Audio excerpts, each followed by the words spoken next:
Here we go again, dude. Yeah, man. Last time we chatted was in 2018, which the way my brain works, that seems like, that was like 2 years ago. That was many years ago now at this point. Pre-fire. Yeah. And for those listening, we're going to put the show notes today at lukestorey.com/Darin, Darin. And we will link episode 168, which was called Confessions of the World's Top Superfood Hunter at the time.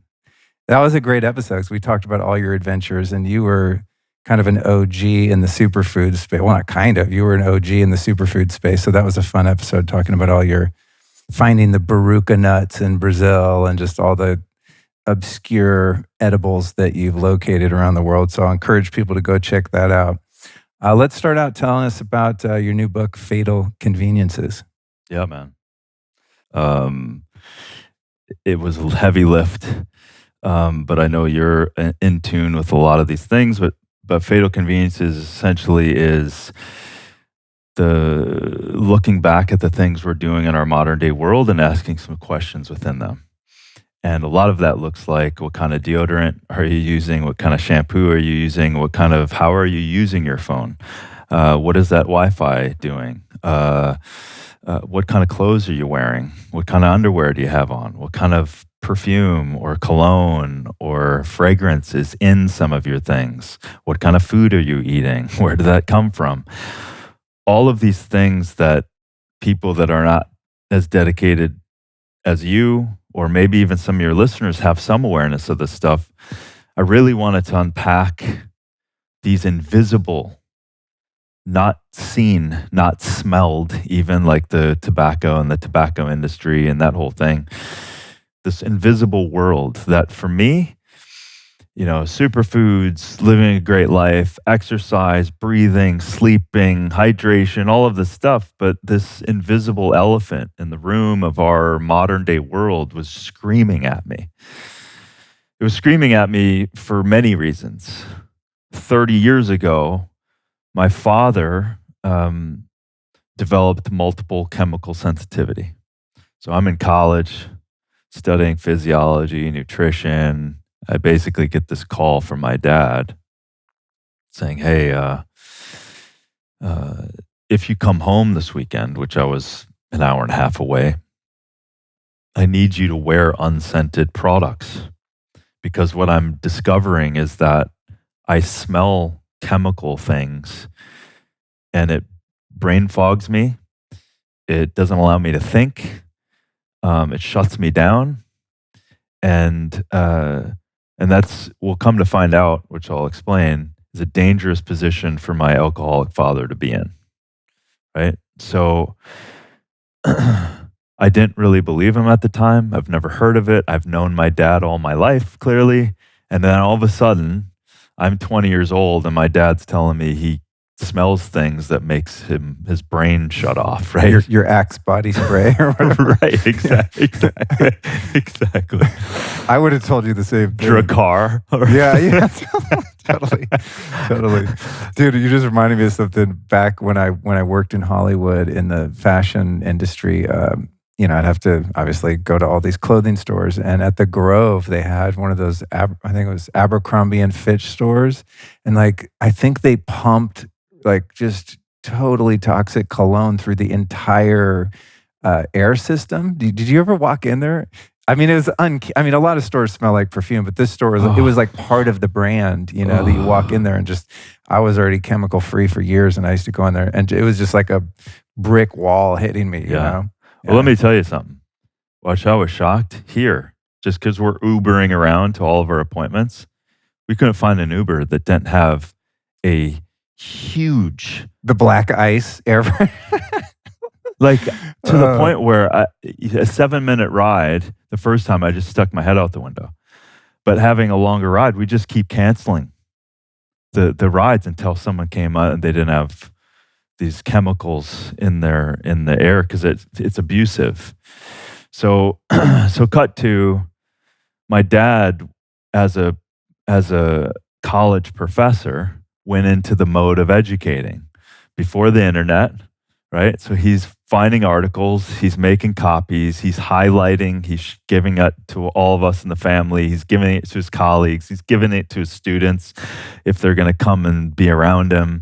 He's making VHS tapes. He's sending us all this stuff.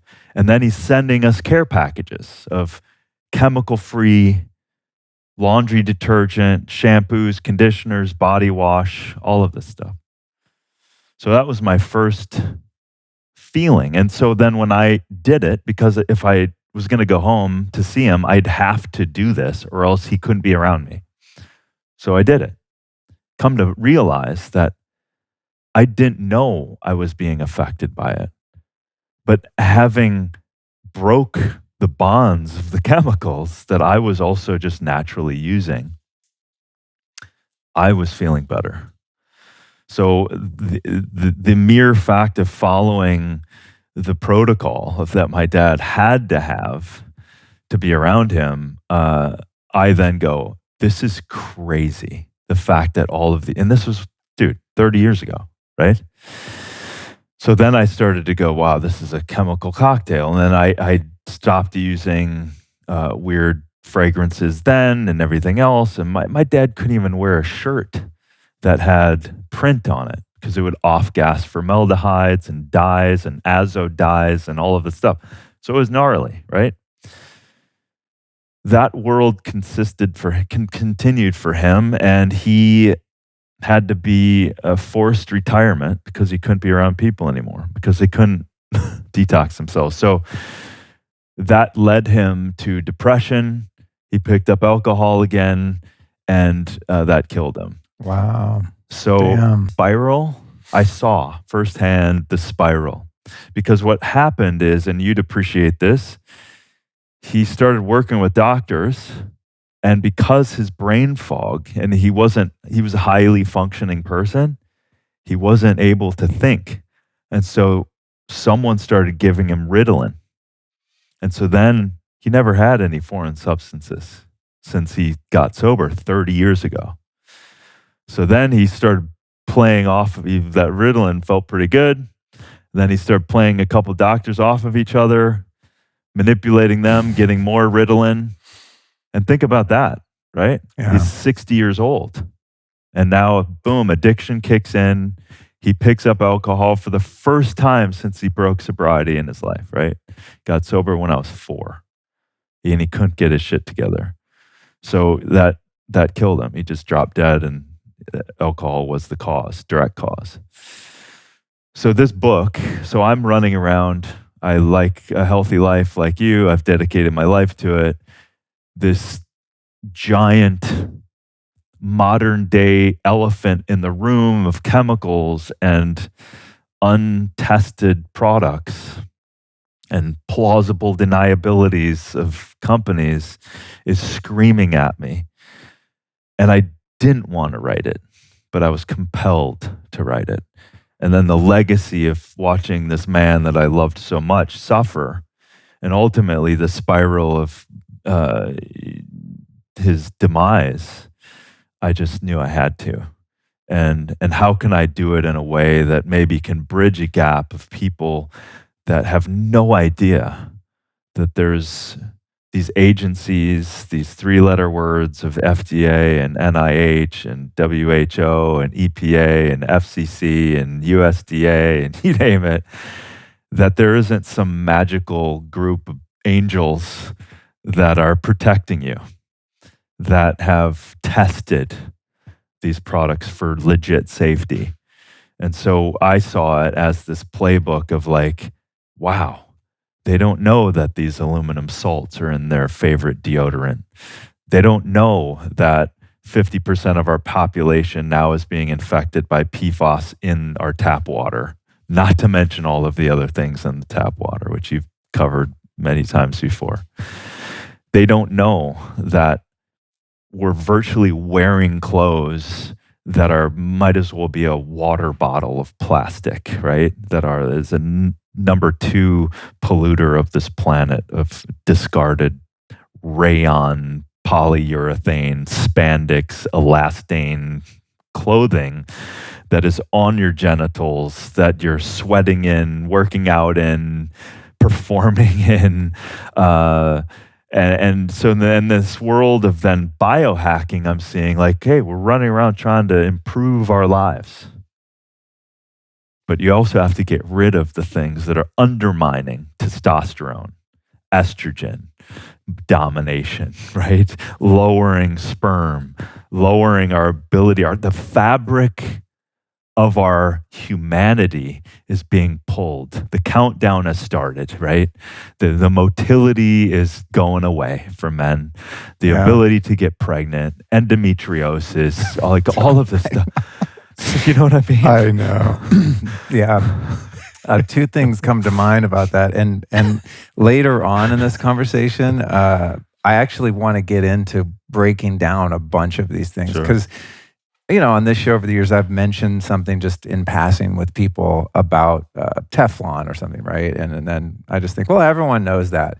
But then I go stay in an Airbnb and I open the cabinet to get pots and pans out, and they're all still nonstick Teflon. I'm like, oh shit, I live in this bubble where, similar to you, 25, 30 years, I've been kind of just fortifying myself and my house and my family against all this stuff, and just naively thought that everyone else already knew this too, but they don't. So it's important work. But so I want to, later we'll get into kind of just breaking down a bunch of your greatest hits, because I love, on your social media and your podcast, you'll just niche down on one thing and then give solutions for it, which is really important.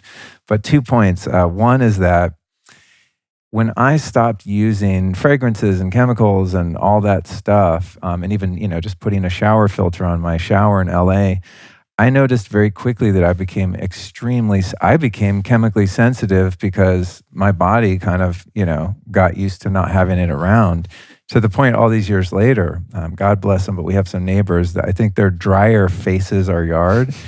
And so I'll be out in the backyard, and it's always when I'm in the ice bath and I'm taking deep breaths, trying to chill, literally.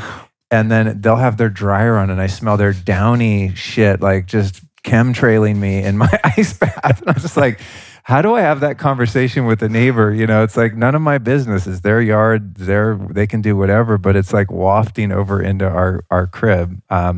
So that's the first thing. And the other thing I just learned recently, I've known it's not great to wear plastic as underwear, but I've been wearing these like EMF shielding underwear from Lambs for a long time.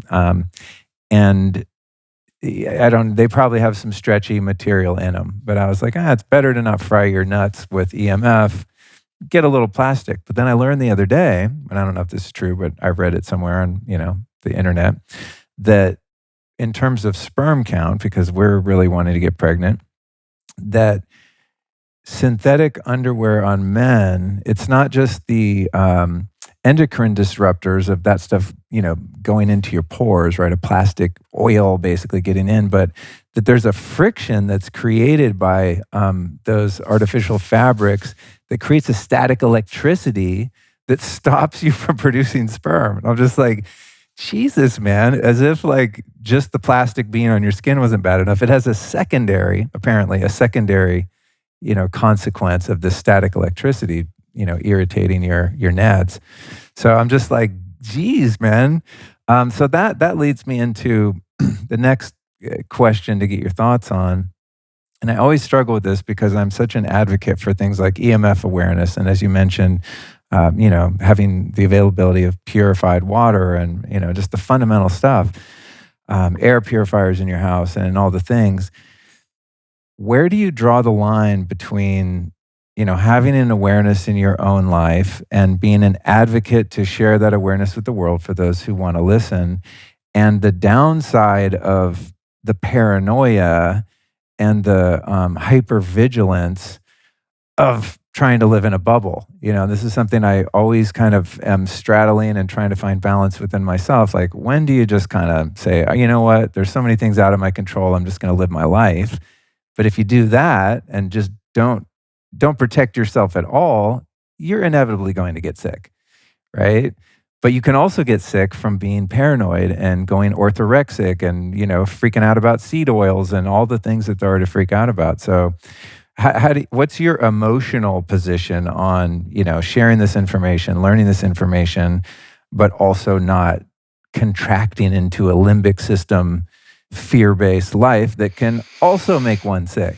Yeah, that's a great question. And it's certainly an individual monkey mind scenario, right? Where you're watching your own thoughts, because one of the greatest fatal conveniences, if I were to call it that, is the unleashing of the mind chatter running your life and causing you all kinds of stress.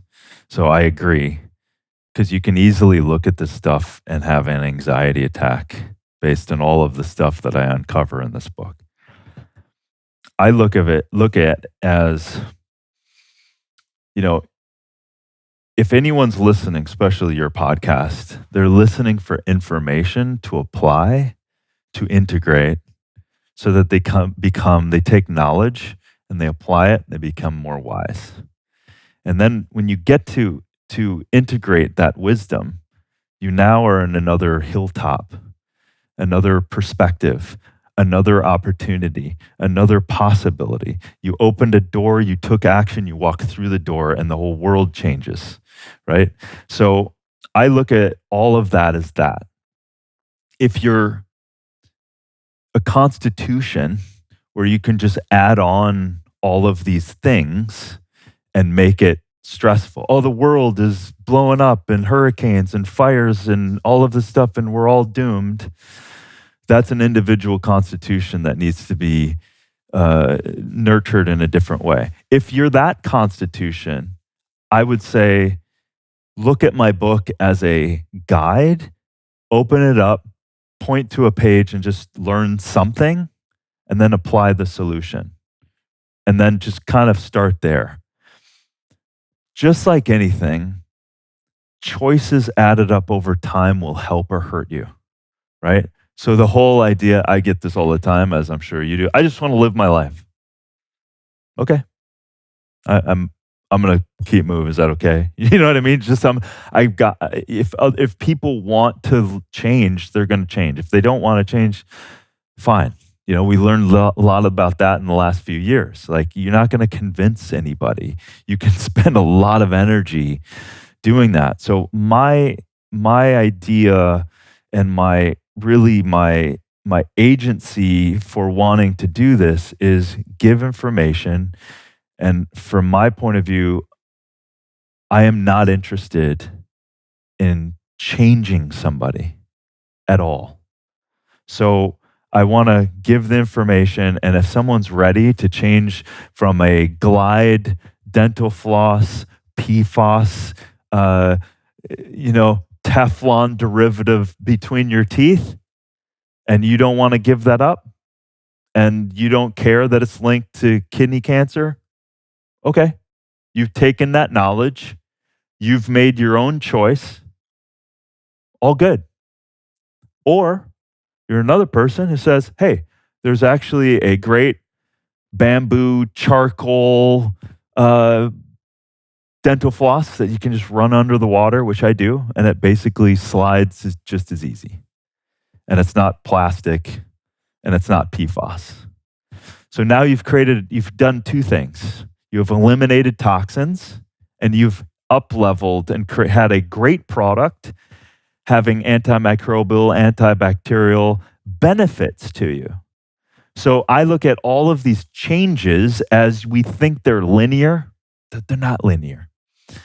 The side effect of divorcing nature, betting on all the 60 to 80,000 chemicals that are created every year, blasted in our products, those are the same things as the pharmaceutical ads. They have side effects.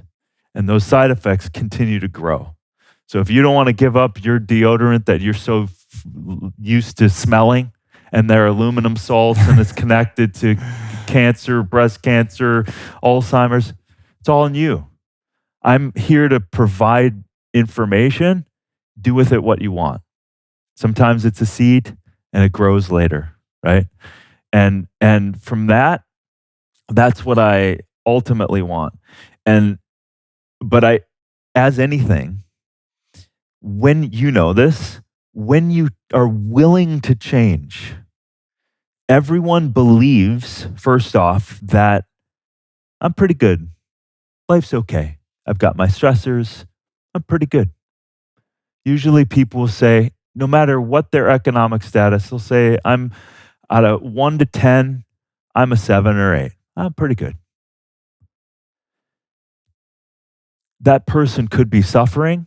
They could gotten used to a fragrance. They've gotten used to their back pain, but pretty good. But when you take an action based on knowledge and apply it, you've seen this. Oh my God, I had no idea I could feel this good. You've now changed your set. You've changed it. Forever different. The fatal flaw and the benefit of being human is we get used to anything. We frickin' can get used to anything, which also helps us thrive. So if people are hearing anything that we'll talk about or see in the book or anything that you share and they're willing to apply it, which is, I would imagine most of your listeners are coming to listen to something going, oh, wow, I never thought about that. It's such a good interview. I'm glad Luke talked about that. Just like we were talking about, the wind at your sail gives you energy when you know that you've affected somebody. Not everybody listening is going to listen to even this conversation and apply everything we're talking about. They're listening right now. And they're going to blow off that dental floss comment, and they're not even going to change it. Yeah. Even in spite, and I'm not making this stuff, it's in the research. Yeah. I had 20 research on this damn book. I should have had 20 AIs. Wow. I would have had it. Did you really? Yeah. Wow. 2.5 years, man. Damn. Because I spent a year trying to train the researchers to understand the kind of the breakdown and to also dig. Because obviously with the algorithms, you can't get all the research. Yeah. You cannot find it. I don't even bother trying to Google things. It's like, is such and such safe? I mean, you just get bombarded with propaganda and misinformation. You know what was great? So you really do have to dig. You do. And what was great is when you'd find a good book, you'd find a good article, and then follow the trail of those cited materials. And you're going, why did that not show up when I did a Google search? It's talking exactly what I was looking for. And like the history of electrification, like, holy shit, I didn't know that. The birds' migratory patterns were being thwarted and changed when we were putting up the electrification of the United States. Like, that's important information that no one's ever told me before. Why is leukemia connected to electrified power poles? And this is not even talking about 1G, 2G, 3G, 4G, 5G. It's like, this is just electrification. This is magnetic fields and frequencies that are just a part of us throwing electrons connected to wires. So looking at the history of some of this stuff is so fascinating to then create a construct that wasn't told to us. So you have to dig and unpack and unplug and look at this differently to then try to reassemble some sort of understanding to almost an impossible history to try to understand how the hell did we get from an innocent, I'm going to just use the dental floss again. I'm going to beat the shit out of this dental floss idea. But how did we get from an innocent, great idea? Get stuff caught between your teeth. It's common sense. Like, get it out. It's going to sit there and rot, create halitosis and all this stuff. Like, yeah, it makes sense. But when we took the left turn and we allowed DuPont to create a chemical using fluorine gas and bind it to plastic, because it's not string, it's not paper, it's not from a tree, it's plastic, and then bind this fluorine gas to this and then put it in our mouth, knowing someone knew it was connected to all kinds of endocrine disrupting, kidney cancer, freaking high cholesterol, diabetes, like all crazy shit, and it's a forever chemical. So that's also doesn't leave. And we have horrible examples of the shit we did already with forever chemicals, PCBs. Well, guess what? It's still in people's blood today. DDT, we got rid of in 1972.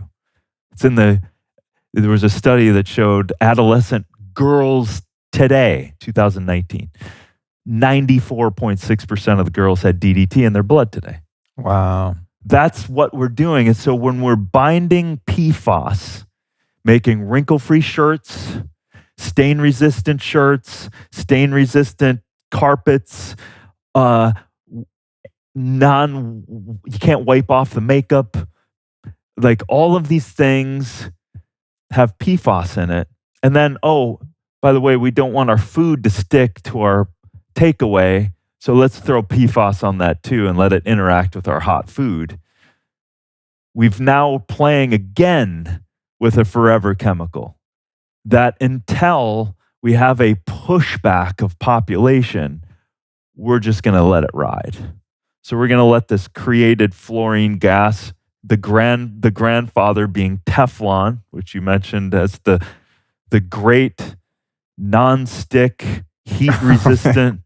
That's one of the worst offenders because not only, do your pots and pans chip and age and it gets in your food, but I'm sure you know about Teflon Flu. It's an illness from breathing the gases from heating it up as you stand there and cook. I mean, it's just like, that's what I'm saying. There's a certain point at which all of this just gets, I mean, even for me, and I'm super into it, it's just like, oh my God. Right. But to something you mentioned earlier, it's death by 1,000 cuts, right? Because it's all of these tiny insults over the course of our life, and then we wonder why we get cancer, diabetes, et cetera, and go on all these pharmaceuticals. But what I find encouraging and what's worked for me is just over the 25, 30 years that I've learned about some of these things, is I've just made actually very minute changes along the way. And I think when people first get into this, it's very overwhelming because we're going to go through this list in a minute and you already covered some of them. People are just like, well, fuck it. I mean, I guess I can't even live because I'm going to have to change everything in my whole life in order to avoid early demise or chronic illness. But what I've done is just slowly over time habituate myself to just, there's choice A and there's choice B. Choice A sucks. Choice B is in some cases better. At the best case scenario, it's optimal, right? It's actually really good for you, like flossing with essential oils and bamboo or whatever, right? So some people come to me and they're like, oh, you have such an extreme lifestyle. You're so controlling. You got to do all this shit. All the bedrooms are EMF shielded. I mean, this house is like a healing center.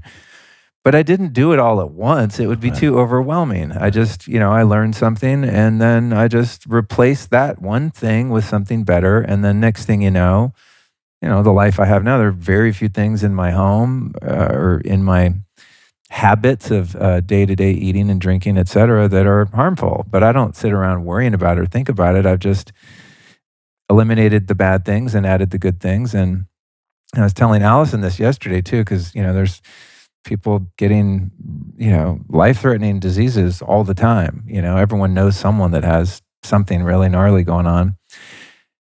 I still have minor health problems that come up. Now I just was dealing with some kind of Marcon's infection in my sinuses. And, just randomly I'll go through a little micro challenge. And I'm like, if I'm having problems, and I'm like so hardcore, imagine how much worse off I would be if I just ignored all this shit and was like, you know what, I'm going to live my life. I don't want to be thinking about all this stuff. I'm just going to be a standard American normie. Being 52 now, I'm sure I would have many more health complications than I do. Less resiliency. It's crazy because I still have things that come up and I'm like, God damn it, I'm so healthy. Like, why am I dealing with this? Tinnitus. A few months ago, I just got like this horrible case of tinnitus, which is why I had the headphones set so low at first. I'm fine. But I'm just like, God, man, the world is really stacked against us. Well, it's part of the, it's the timeline of life as well. It's like we have these beings and we have these bodies and we're running, or we have these beings. Some of us have more. But like even I went for a run to a park and jumped around a little bit and exercised and coming back, just like winding down. I pulled my calf. I'm like, but the thing is like the ability to respond. It's also like life is also the now that we have is also the preparation for your tomorrow. So I always try to remind myself, nor am I perfect, but sometimes when I'm having a hard day, I try to do the right thing, even though it's sometimes harder when I'm having a hard day, because I absolutely know at my core that I'm setting up the seat of my tomorrow, that I will be sitting in as a result of my choice. And most of that is here, watching my mind do all of that. Even the thought that you brought up that this is overwhelming means that you're no longer here. And I'm talking about all of us that do it, like, because we easily can. And you brought up a very important point. The moment I'm here, I can pick up this cacao. If I gave myself a choice B, I could pick up a plastic water bottle. It's not going to be found in your house, thank God, but it could be here. Yeah. So I have a choice. Pick this beautiful ceramic ceremonial cacao created by your wife. Thank you, Allison. Or this petroleum, endocrine disrupting, phthalate full plastic dead water inside. That's a choice. Is that overwhelming? No. I'm thirsty. Make a better choice. It doesn't have to be the best. The scenario that you're in. If you're in the airport, okay, do you want to dehydrate or do you want to have some sort of hydration? So pick a better water, right? And even like a crap water at the airport, like Dasani, is better than drinking out of the water fountain. Exactly. I mean? Exactly. And now they even have, even though, aluminum can be questionable and it can be chelating, but at least they're moving, and there's now options for smart water to be in there. Like a little thing I will do, even though it's probably doesn't do much, I will have my crystal water bottle with structuring imprint in it, and it will be empty, clearly. I buy water, I dump it in there, I add my unrefined salt, and I let it sit. I do a little mojo on it, and it feels better because I took an action, whether it's perfectly changed from where it came from, at least I took an action. We just are in an A to B scenario, every choice. So people are listening and they're eating right now. You made a choice on what your fork went into and what you're putting in your mouth. Life lives that way. So I think the way you're approaching your life is healthy. The information you're giving out is important. So people, just like you're sitting there right now, are you listening to this podcast on your Bluetooth inside your cranium? That's a choice. I hope not. Or are you plugged back in? And maybe even another choice would be an air tube to eliminate all extra EMFs, which is just stress. And we can talk about those stressors that show up in the biology. You're still listening to the podcast, but you're now taking a stressful event inside your head with EMFs and you're changing it. Seemingly someone looking at you going, oh, it looks like they're enjoying the podcast. But you've disconnected from a Bluetooth. You've plugged back in. And also, if you're using an air tube, you've eliminated EMFs going to your head at all. Now you're receiving the Lifestylist podcast with no EMFs in your head. And you're receiving more information, getting excited to make your next choice that you can integrate. And it comes by way of what is the dental floss? What is the toothpaste that you're going to use? What is the alumina? Okay, when your toothpaste is done, make another choice. That's an up-leveling of your life. Okay, what off-gassing colognes and perfumes are you putting in your home? Maybe not use that. Maybe pull it out of the thing and throw it away. There's just all these little things that you can do. But I think it's important to stay here and don't go into overwhelm, because overwhelm's a lie, because it takes you out of here, takes you out of the presence, and it puts you into just throw your hands up. I just want to live. Well, Luke, you and I want to live, but we have dedicated our lives to just wanting to live the best that we can. And going back to your original question, or your example, even us, things happen, but we have also built up a resiliency to expand our aperture, because we are healthy. We are healthier than the average person because we have dedicated ourselves to that. Not to have podcasts, not to superfood hunt, but to amplify our lives and to make our lives better. Hell, the place that you came from, the scraping of the bottom that you were in, you're like, I gotta go that way, right? So it's that kind of thing that let's not wait until we're there.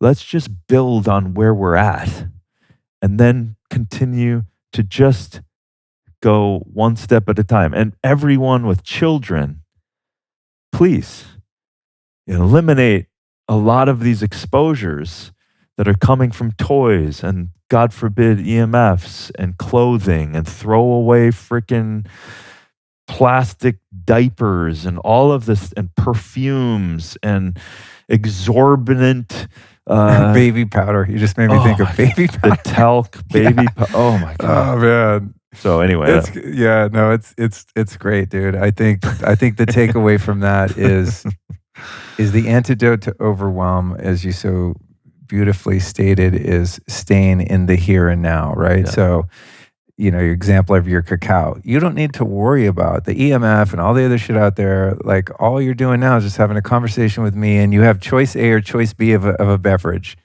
right? So you don't need to worry about it. You just choose the better of the two choices, Right. choice B, and you live your best life. Right.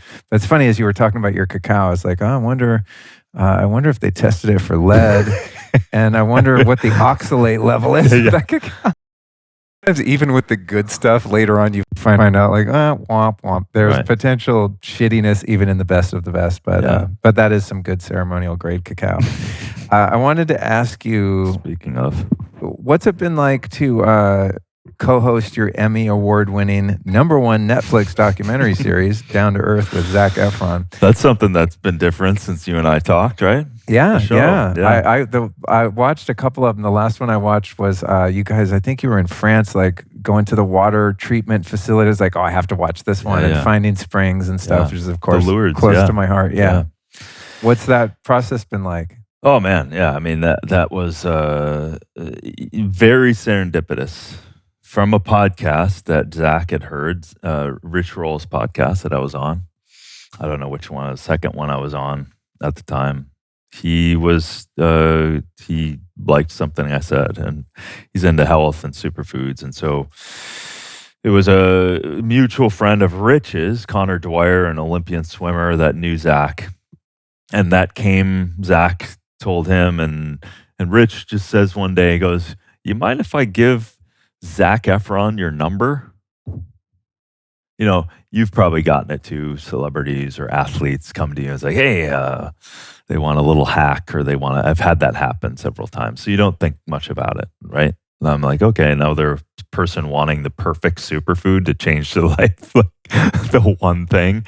Yeah. So I just kind of didn't think about it. Months later, Zac reached out, and he seemed very genuine. And him asking like, hey, I'd love to hang out and talk about some of the things that you've been talking about.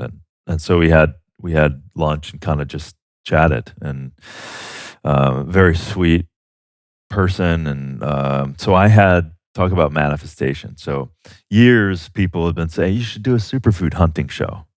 And as my aperture of my life has expanded and being exposed to cultures and people around the world and the environment, being a strong advocate and teacher in my life, other things of water and power and shelter and growing food and sovereignty and all of that stuff has been informing me throughout my life. And so I wrote this show idea. Like, yeah, let's do a show, one episode on superfoods, and then I wrote, let's go to a blue zone, and like, let's talk about water. And I had so much I really wanted to get into water, but so I wrote all these things down, and in the process of just getting to know Zac, it was just one comment one day. He was like, "Yeah, what else are you doing?" I said, "Well, I have this idea for a show, and I'm thinking about, kind of seeing if that can go." And I wasn't pitching him at all. And I didn't know he did anything else other than movies. And so after that, a couple hours later, he had shot me a message and he was like, "Hey, you know that show idea?" He goes, "Yeah, I was so stoked about like we were going out in the world and seeing all this stuff and, being an advocate for all these things." And he goes, "I talked to my team and I have a show at Netflix already." Oh, no way. But it's not this show. But I asked them, can we just change it to this show idea that Darin has? Like, fuck, months later, dude. I'm like, That's great. that we started to shoot in Puerto Rico. So it was really that the last thing I wanted to do was do a show with a celebrity. I wasn't thinking that. I wasn't needing to do that. But it was the way it happened. And because Zac was his heart and his care about it, and he felt like my little brother, it just serendipitously just happened. And so, yeah, we just kind of had a lightning in a bottle with that. And I mean, it is serendipitous that it would even, that you would meet and it would get discussed. And then that it would actually get made, right? I mean, like, impossible. I'm sure like everyone wants to make a reality show about everyone, and they 99.9% of the time don't happen.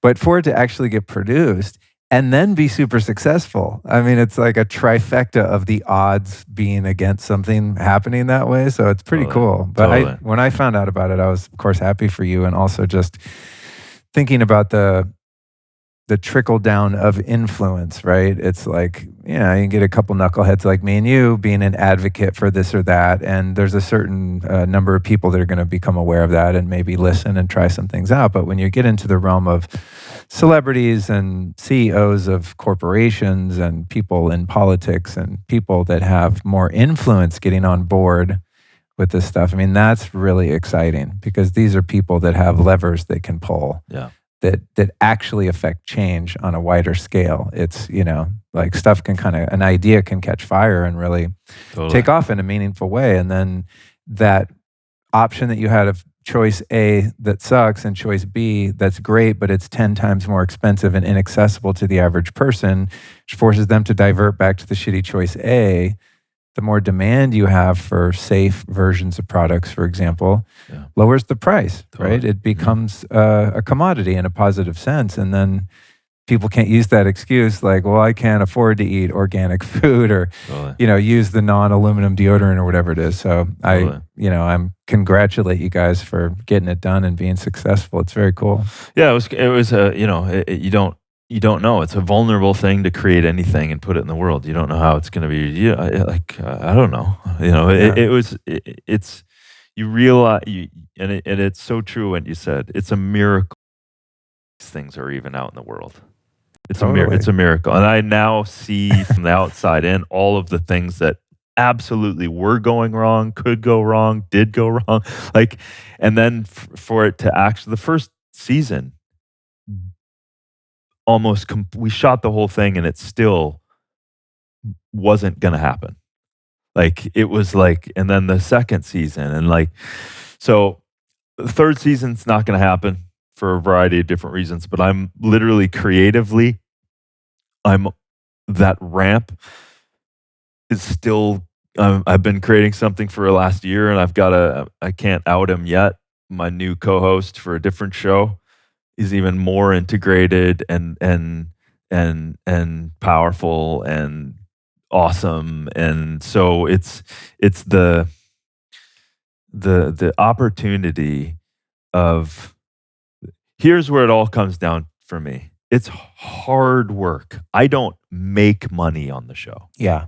Like the amount of energy. A lot of people don't realize, they see someone has a Netflix show and they're like, oh man, they're rolling. No. I mean, there might be other opportunities that come as a result, right? Like your podcast is probably much bigger. Your books will do better. But yeah, I remember taking meetings for non-scripted TV and they're like, yeah, cool. You get, I don't know. $500 a week. Yeah. I mean, it's just not a living wage for anyone, But. Right. So that part of it is you put a huge amount of work into that. But the creativity and the opportunity. So the doors open, but for me, they open from a sense of finding cool things, new technologies, new power systems, new waste annihilation systems, new people doing ocean preservation stuff, like things you don't hear about, you don't know about. And so for me, the more exposure I get to that, the more I continue to want to amplify those people doing great things.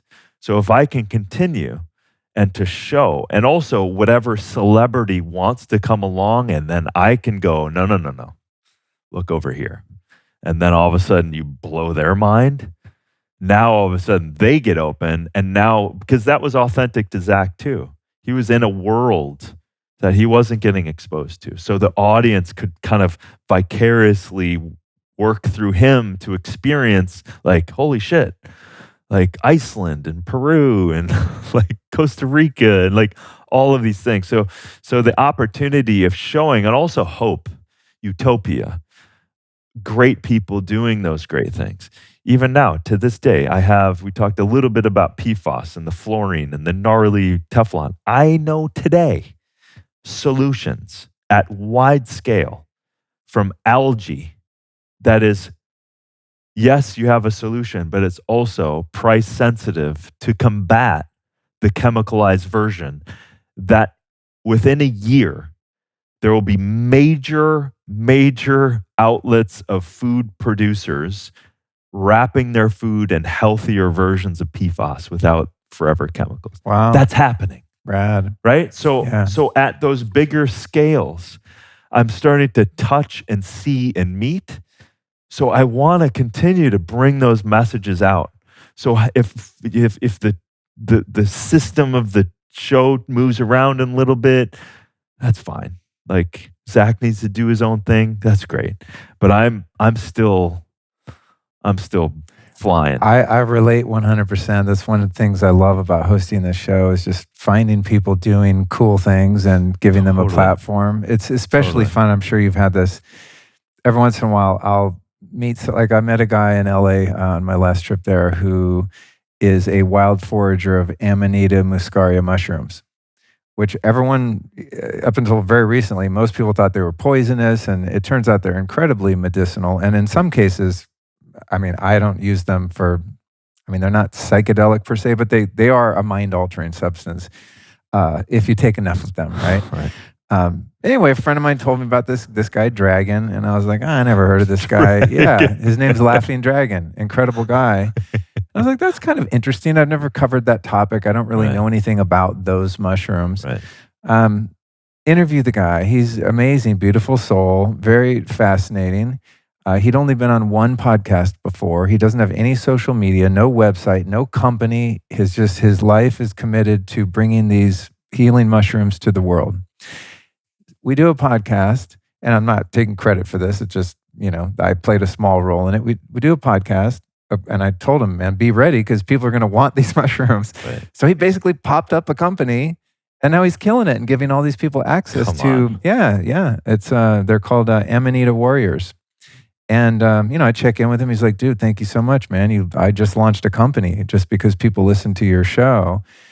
But what is great about it is you have someone who has a beautiful intention and life's purpose that's very knowledgeable about a pretty niche topic in the realm of health, and who is hip to any and all research that's been done on the, on the more legitimate scientific side, but is also just a wild, crazy, open-hearted hippie.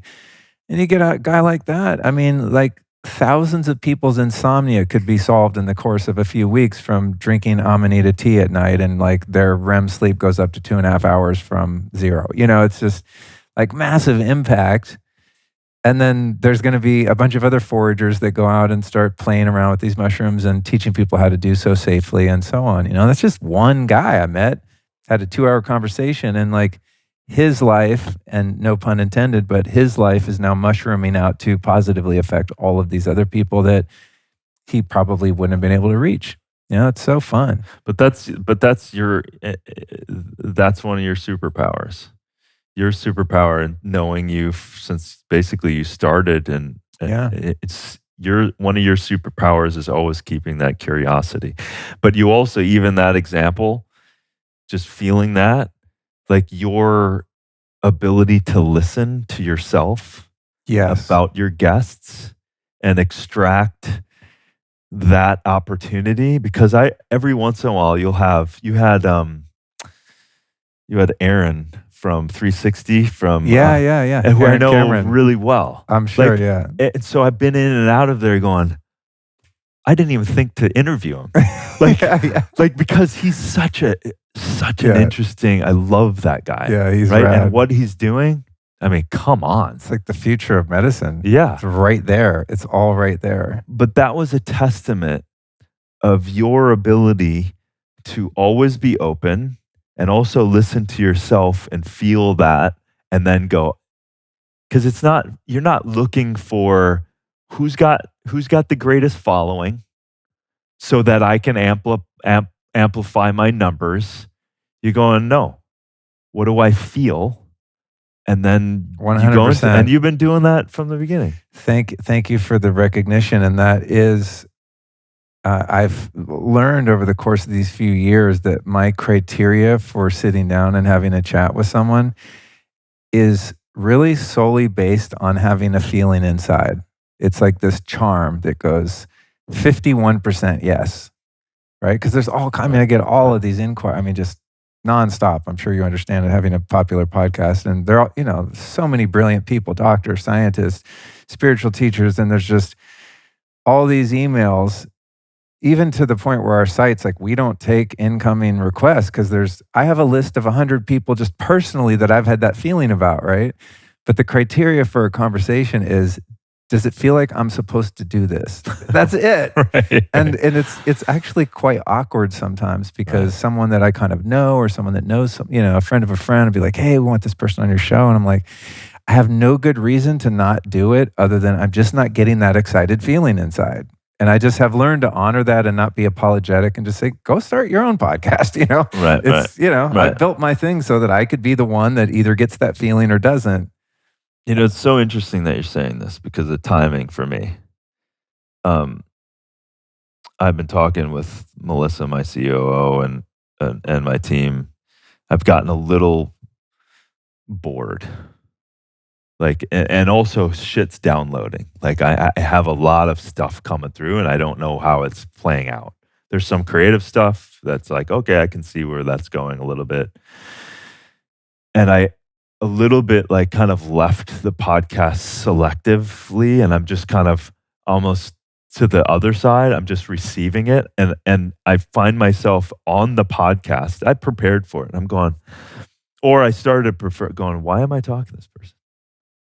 Like, I'm not feeling like any, not all the time. I know what you're saying. And I was just like, so I am right now rejiggering how I'm going to go about my podcast to invoke a whole nother way of going after it in the sense of what I'm feeling. And because I probably similar to you, I don't do well when I'm not clear. Yeah. Like life starts to I'm wildly uncomfortable. Yeah. Well, it's the spidey sense, right? Of having that, refining that intuition and learning how to listen to it. And it's also in terms of having a podcast, I look at it as doing the listeners a disservice by having a conversation with someone who might be beautiful and brilliant and just an incredible soul doing great things on the earth. But if I'm not personally feeling that passion about having a conversation with them, I'm going to be going through the motions, and it's not really going to have the energy and the oomph of talking to someone like you. I have some history with you. I love the work that you do. We have a great rapport. We got good chemistry. Like, even if you were just in Austin, I'd be like, come hang out. We'd probably have the same exact conversation without the mics on. And I'd be really excited to learn from you and be inspired by you, but you can't manufacture that. It's like, you go on a date and you're not into the person. There's nothing wrong with them. It's not a fit, right? You're not excited about it. And so I'd love to go on a date with you. Yeah, we could arrange that. I have to talk to Allison. I don't know. She's pretty traditional. I have to warn you. So am I. So yeah, there's something to be said for creative ventures, and it's like Rick Rubin, I'm sure, in Malibu, right? Yeah. So we did a podcast recently about his book, The Creative Act, which is just such a beautiful book, and it's reminded me of that everything is art. Right. And that none of it's original. It's just a matter of. It's the way of saying that. And it's just a matter of learning how to tune your antenna and really pick up that reception and start to honor and listen to when something good comes through. And in this case, it might be like picking a podcast guest. And for someone, it might be like a guitar solo or whatever. Right. But it's not us that's doing it. It's just us that's getting better at the reception part of it. And just having the integrity within ourselves to stick with that, knowing that I'm either excited about this or not. And if I'm not excited about it, I'm not doing it, whatever it is, And that it also, sorry, I'm going to get back to letting you talk as the guest, but I get excited about this particular topic. It also keeps life so much more interesting, not only for you as the person who is tuned in to the art of life, but also anyone around you is going to catch the fire of that enthusiasm and that passion, right? It's so attractive that way. Totally. Well, it's an invitational. 100%. Yeah. So thank you for your, acknowledgement of that and reminding me, that that's something we can each honor within ourselves. Because we're all curating our life. I mean, that's what this show started. The lifestylist, right? Like building a life, taking all these composite, a meditation here, a breath work here, a plant medicine here for those that need it. Using the ozone laundry thing instead of using soap ever. There's just so many little things, right? It's like you build this lifestyle and everyone is curating their life in their own unique way. And that's how you do it. That's how you curate, is you get a feeling in your heart that's like, this is a yes, boom, I'm going to follow that. And when it's a no, follow that, despite what other people might think about it. 100%. Because everyone wants your yeses to be their yeses when they want something from you. So true. Yeah. And I hit up people to be on their podcast all the time, and they either don't email back or they say, no, we're not interested. And, I just get a little butthurt for a second and remember it's not personal. They're following their own 100%. guidance that like, Luke's cool, but I'm not feeling it. Right.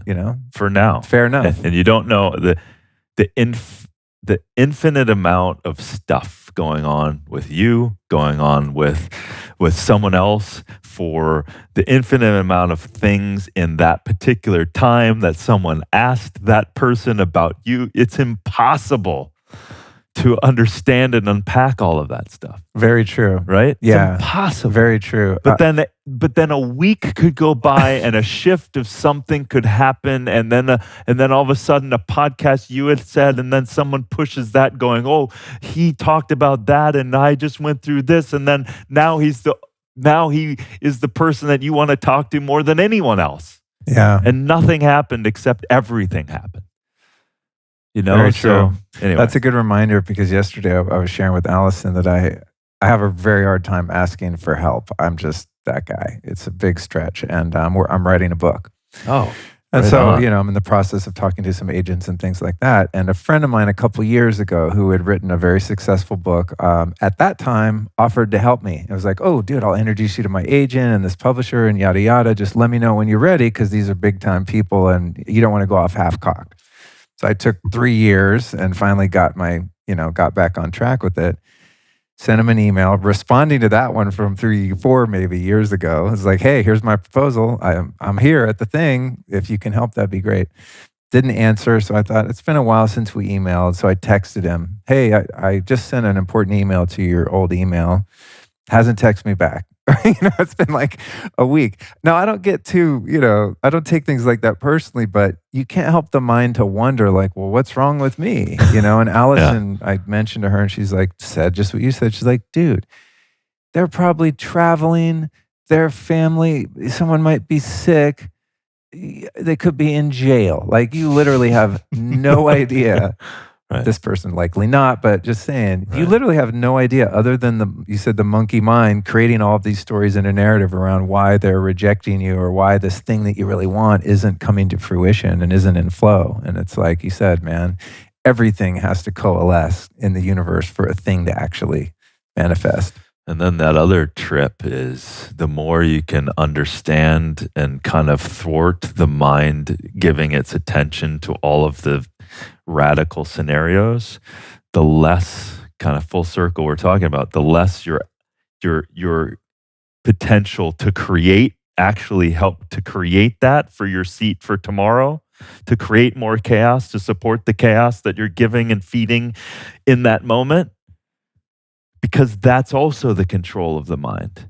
Going, okay, you can witness it, but then there's the I'm seeing it and giving attention to it, and so now it's ampling up, and then I've decided on the story. Yeah, I've decided that there is something wrong with me. Yeah, and now it's triggered all of my wounds. Yeah, and now I'm just this hurt little 4-year-old again, and then again, didn't get picked for the team on the playground again. There it is. Yeah. And opportunity for healing. That's so true. Or you support your story and you don't heal it and you just create it again. Yeah.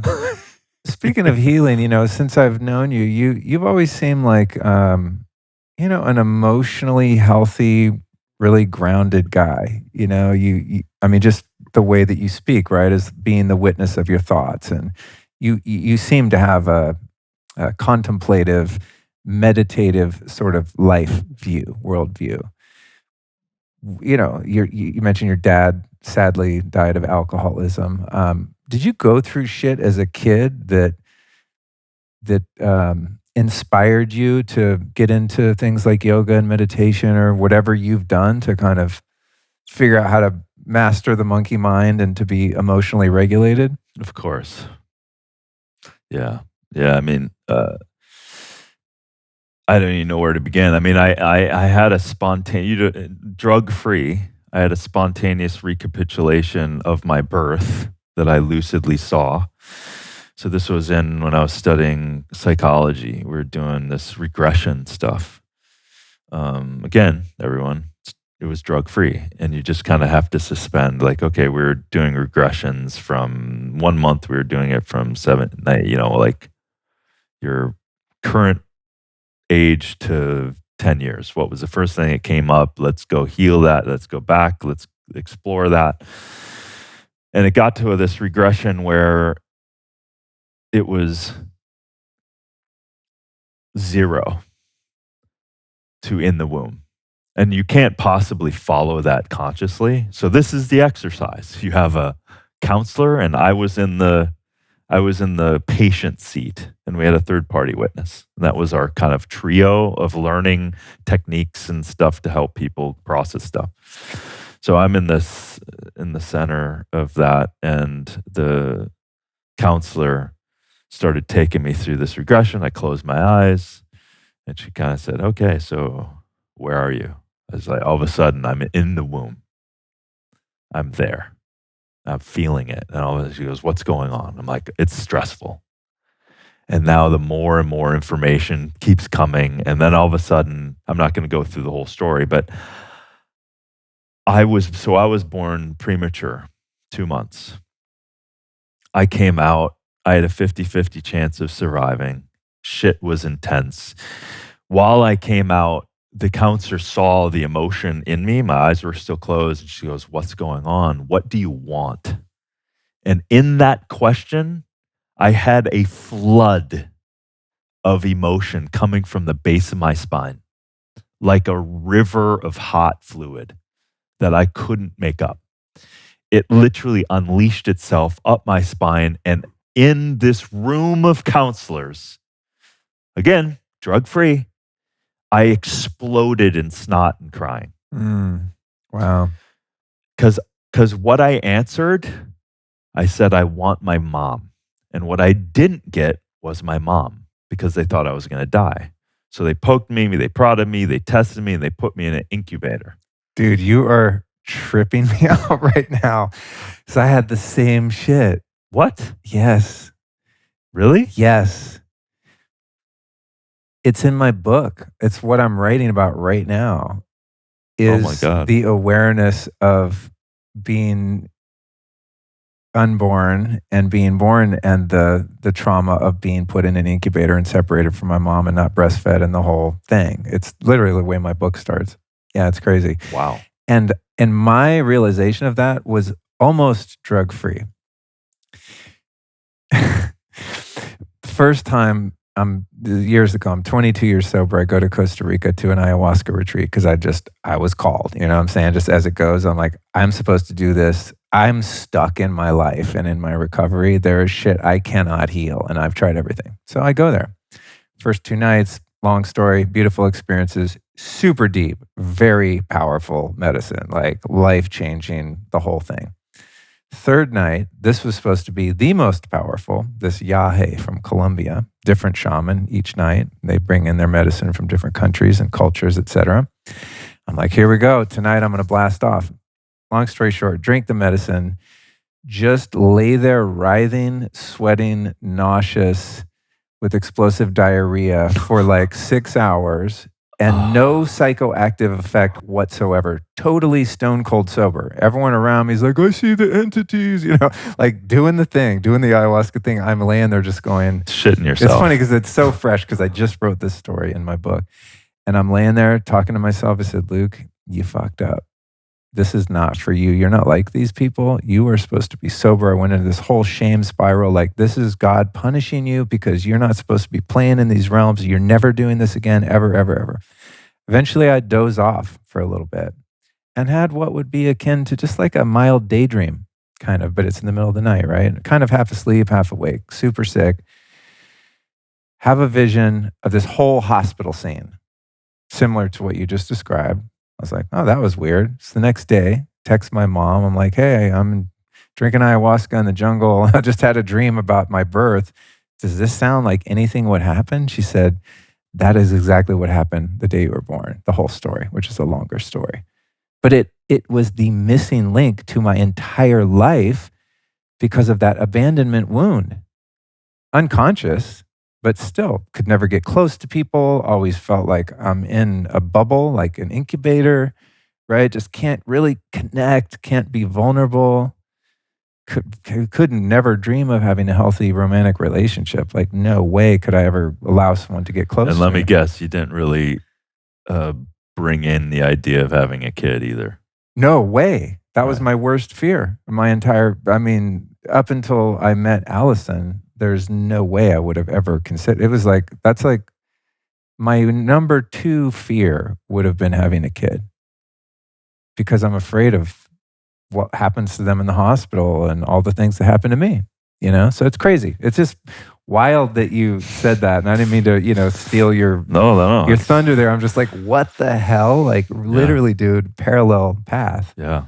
And also the greatest gift, right? Because I chose those circumstances and I came in, picked the perfect family lineage, the perfect ancestors, the perfect parents, the perfect dysfunction, the perfect addictions and alcoholism and trauma to motivate me to become a ride or die drug addict and have to find God or not live.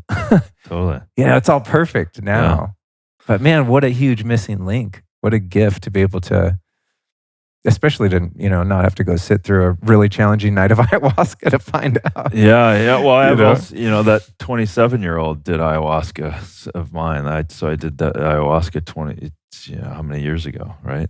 20 some odd years ago at this point. So, that was but I guess to answer your question, I was always feeling a little strange, right? I started having these awakenings in college. So I have this alcoholic father. I woke up not feeling good from a night before drinking, and I was like, well, I want to work out. I feel like shit. I'm gonna throw up. Like, what am I doing? And then it was this awareness that came from somewhere, going, well, what are you getting from the alcohol? And I'm like, okay, I get to be with my friends. I get to let go. And I was like, and then this little common sense little angel comes into my head, going, well, just be that and eliminate the fucking poison.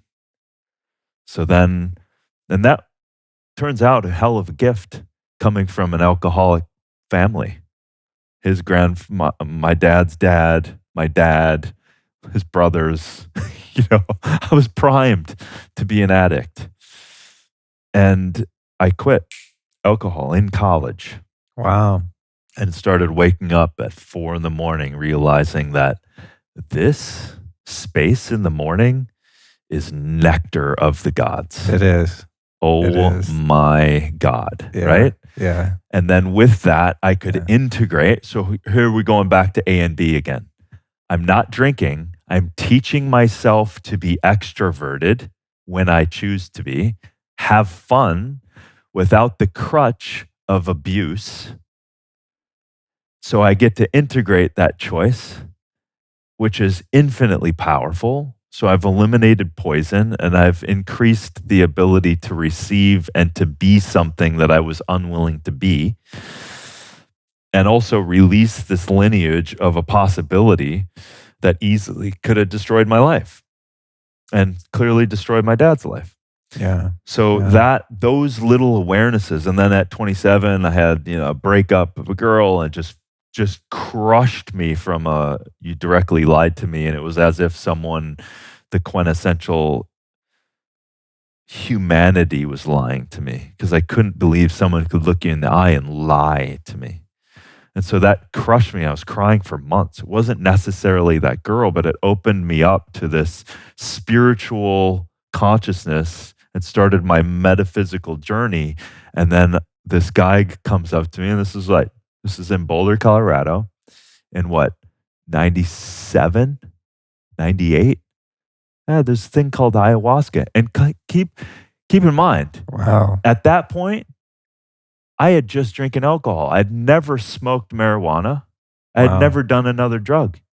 And I knew this naive kid, barely off of the boat from Minnesota, not that we have a boat. The tractor from Minnesota. The tractor from Minnesota. The bean fields. I knew I was going to do this ayahuasca. Huh. So I did. And the compound, the molecule, she sent me down an incredible path, and also said, you never have to use me again, because I'm always right here. Like a shift of awareness.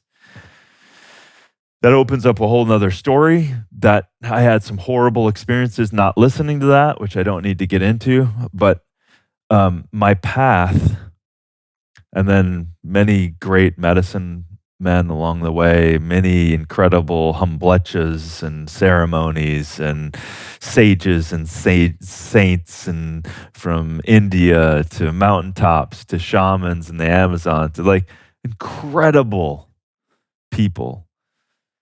To all, of course, coming down to the ability to continue to listen, which I do every day, and I still wake up at 4 a.m, and I do my practices without fail, and that nourishing of self and the listening is the greatest superfood I could possibly give myself. Yeah. It's working. You got the sparkle in your eye, dude. The 4 a.m. sparkle.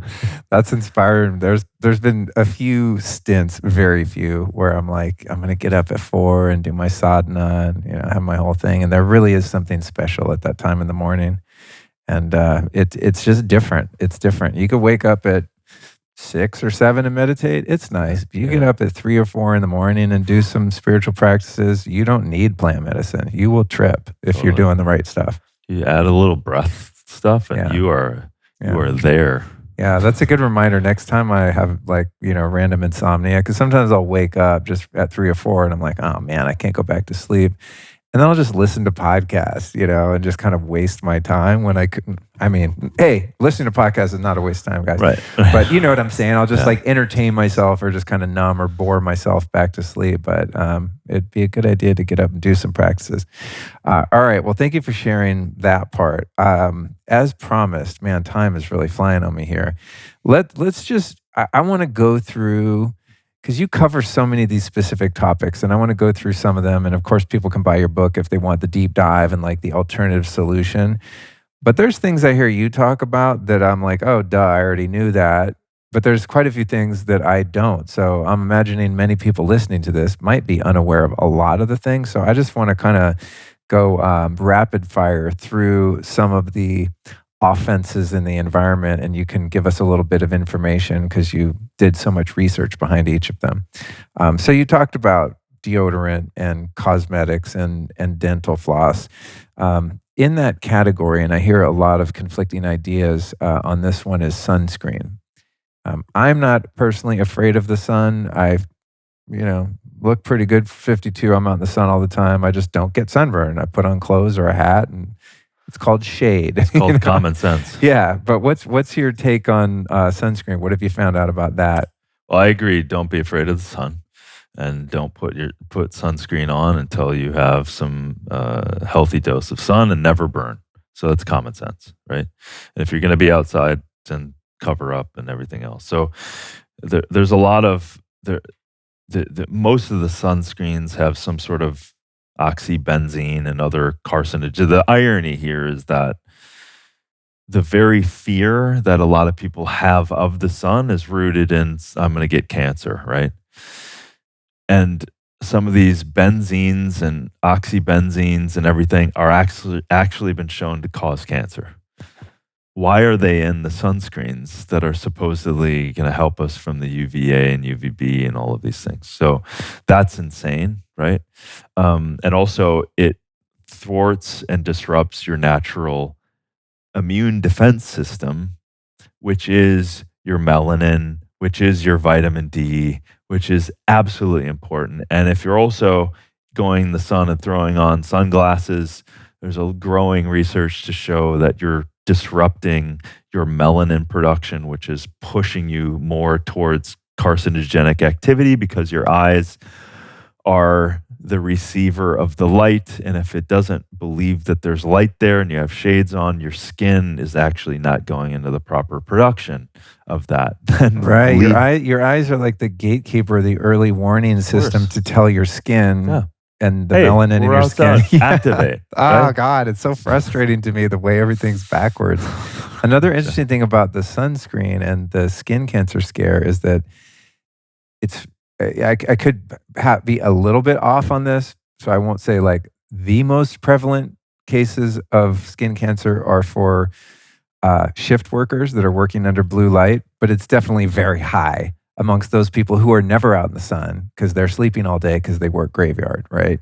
Like skin cancer is rampant in that population. That are not getting vitamin, and their vitamin D levels are and they down. never go in the sun, and it's the freaking blue light, dude. You know, it's a frequency. It's crazy. Yeah. So, and there's certain common sense things like, again, get your body exposed, and even your children never burn. But then, coconut oil is fantastic. It's a natural SPF of between 5 and 9. And if you're going to be outside, just put on some clothing, and zinc oxide's great. You can use some blocking things that it's not transdermally ending up in disrupting your chemistry in your skin and getting in your bloodstream and causing downstream effect. Nice. And what about laundry detergent and bleach? Yeah. Well, bleach, can wipe out your microbiome of your skin. So that is then also getting into your skin. So that is going to set you up potentially for more skin cancer, that kind of thing. Laundry detergents, the alarming nature of all of this is the loopholes of the fragrances, and hundreds, usually around 85% of the fragrances, um, they don't, first off, they don't have to disclose what the fragrances are made of because that's proprietary. So that's their loophole. And of those, when tested, about 85% of those are carcinogenic and or endocrine disrupting.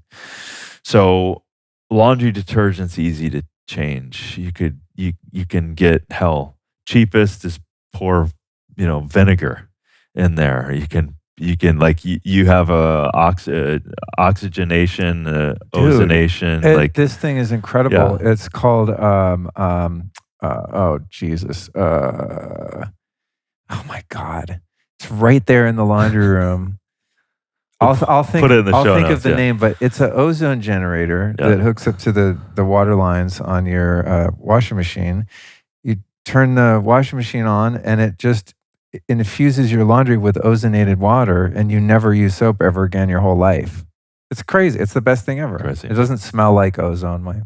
Allison was concerned. She doesn't like the smell of ozone. She's like, I don't want our clothes to smell like ozone. I'm like, it won't. It'll be cool. Yeah. O3 Waterworks. O3, that's what it's called. Nice. And they have this other little spray bottle that plugs in and charges. You put water in that, and it makes ozonated water. So I love that. Like there goes all your cleaning products are gone. You have one bottle. And we have a couple of them around the house, and it's just like instant disinfectant. Exactly. No chemicals. I mean, you could spray it in your mouth and drink the ozonated water if you wanted to. It's that harmless. Yeah. So you probably described this before, but the ability for an O3 molecule is it wants to attach itself aggressively, right? So it's got a high ORP value. It will go after bacteria and virus and dirt and grime, and like it will attach itself and help disassociate that. So it's an incredible natural molecule to use. So I haven't even had heard of the. I'll send you a link. I can't wait. You can find it at lukestorey.com. Amazing. But that's one of my fragrance free. If everyone can just go out and do a fragrance free or make your own bicarbonate, a little Castile soap, essential oil, vinegar. And if you want to go after your whites, you can use hydrogen peroxide. Right? Nice, clean, grade A hydrogen peroxide. Dump that in, clean all your whites. It's fantastic. All right. That brings me... Because that's a ozone again. That brings me to chlorinated pools. And this is one that's really close to my heart because you can see we have a pool out there. For 2 years, I've been trying to eliminate the chlorine.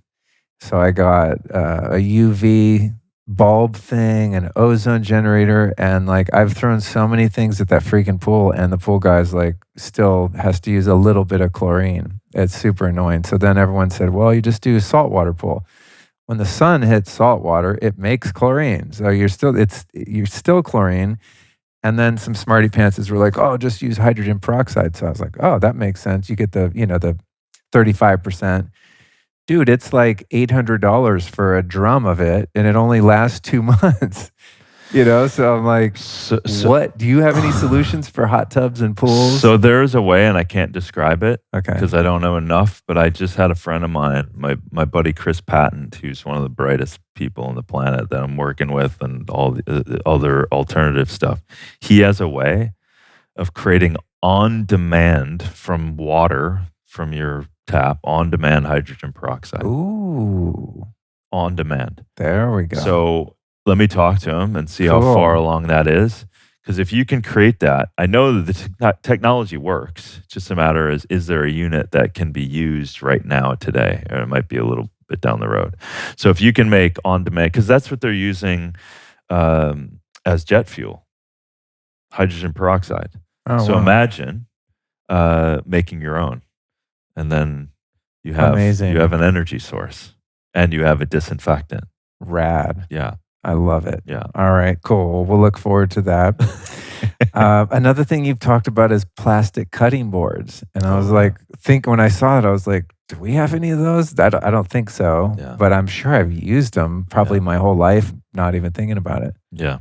Well, plastic interacting with food. We know that a good friend of mine at Yale was at Yale and worked at Intel, he was testing circuit boards and saw the leaching of plastics at a minute level, and then had this awareness that when his takeaway food came, he used his sophistication at his lab at Intel and started testing the food and saw all of the plasticizers, the phthalates, the petroleum, all of that stuff in the food.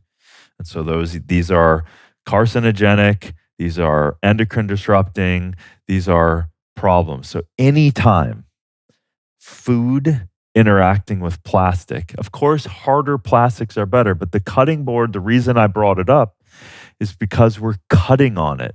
Right. We're purposely cutting. We're like slicing little pieces of microplastic. Of course. And we have, and that was like, I didn't even realize this much. On average, 200,000 grams of microplastic every year that we're ingesting.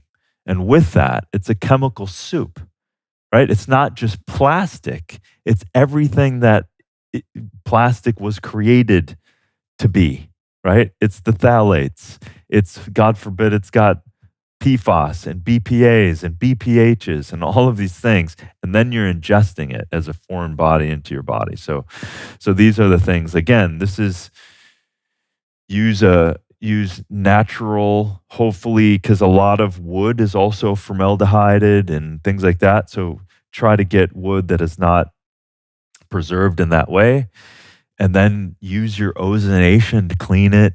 Or vinegar or things like that on a consistent basis, and just get rid of the plastic interacting with your food.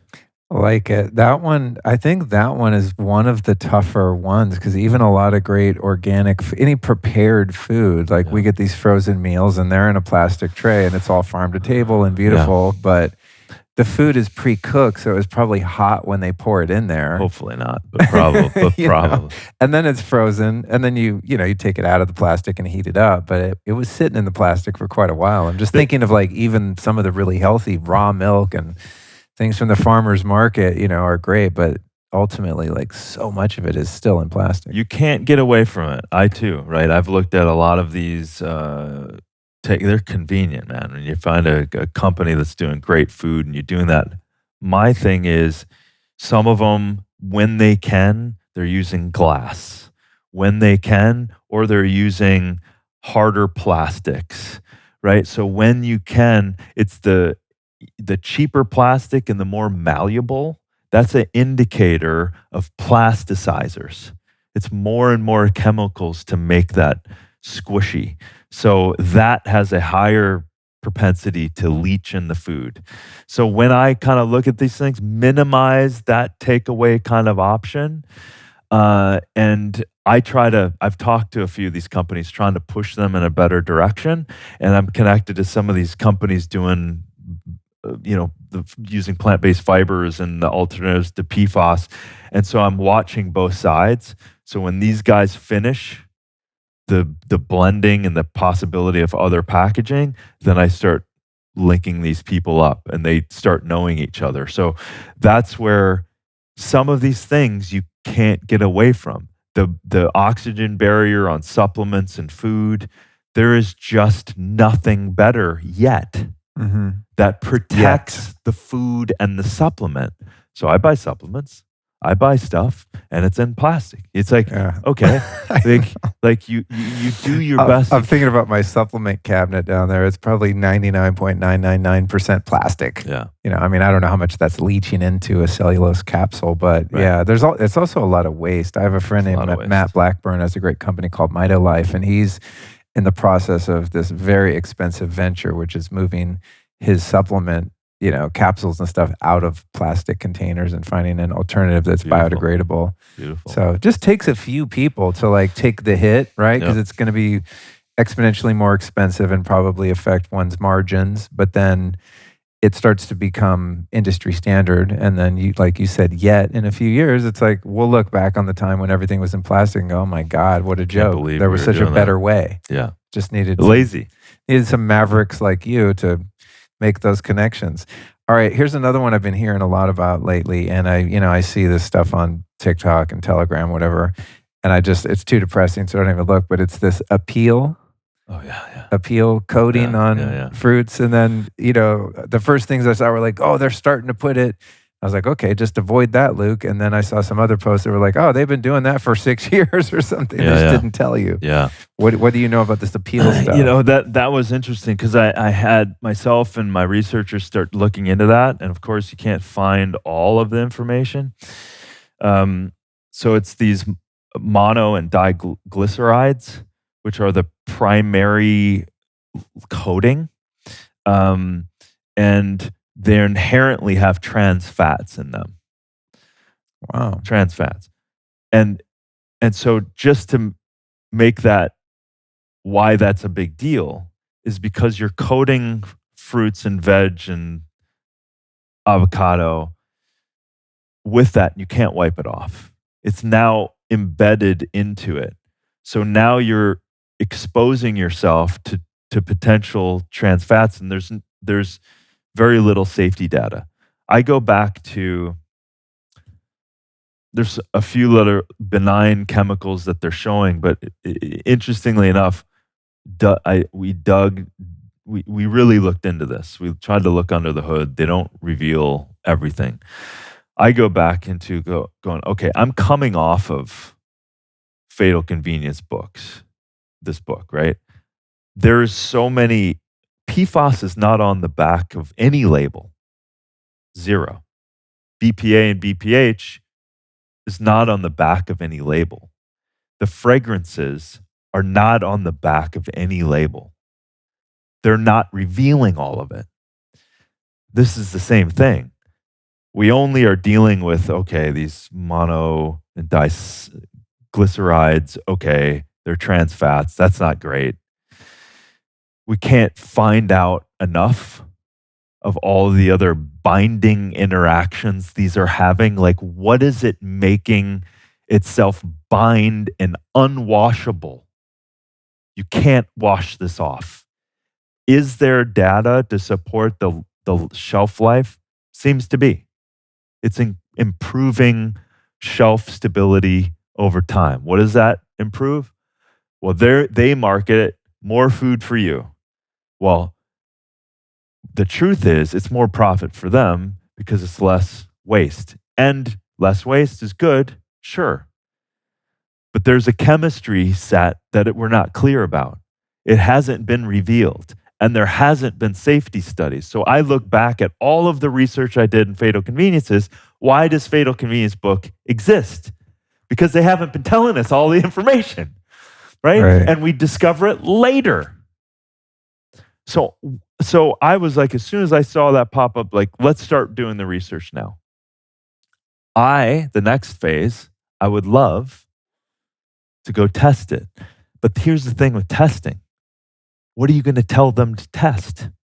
I've tested hundreds and hundreds and hundreds of supplements and compounds and foods and everything else. And here's where you go. You go, like, let's say a gold standard. One of them is Covance, Mickelson Labs, all this stuff. So you go to Covance and you go, okay, I got my Baruca nuts here. I want to test for omega-3s. I want omega-6s, omega-9s. I want to test for the vitamin mineral profile. I want to test for the active vitamin A, vitamin C, vitamin K. Like, you tell them what you want to test for. But if you don't know what to test for, you don't know what you're trying to test for. So that's why you want to get data. Again, I go back to the book, plausible deniability.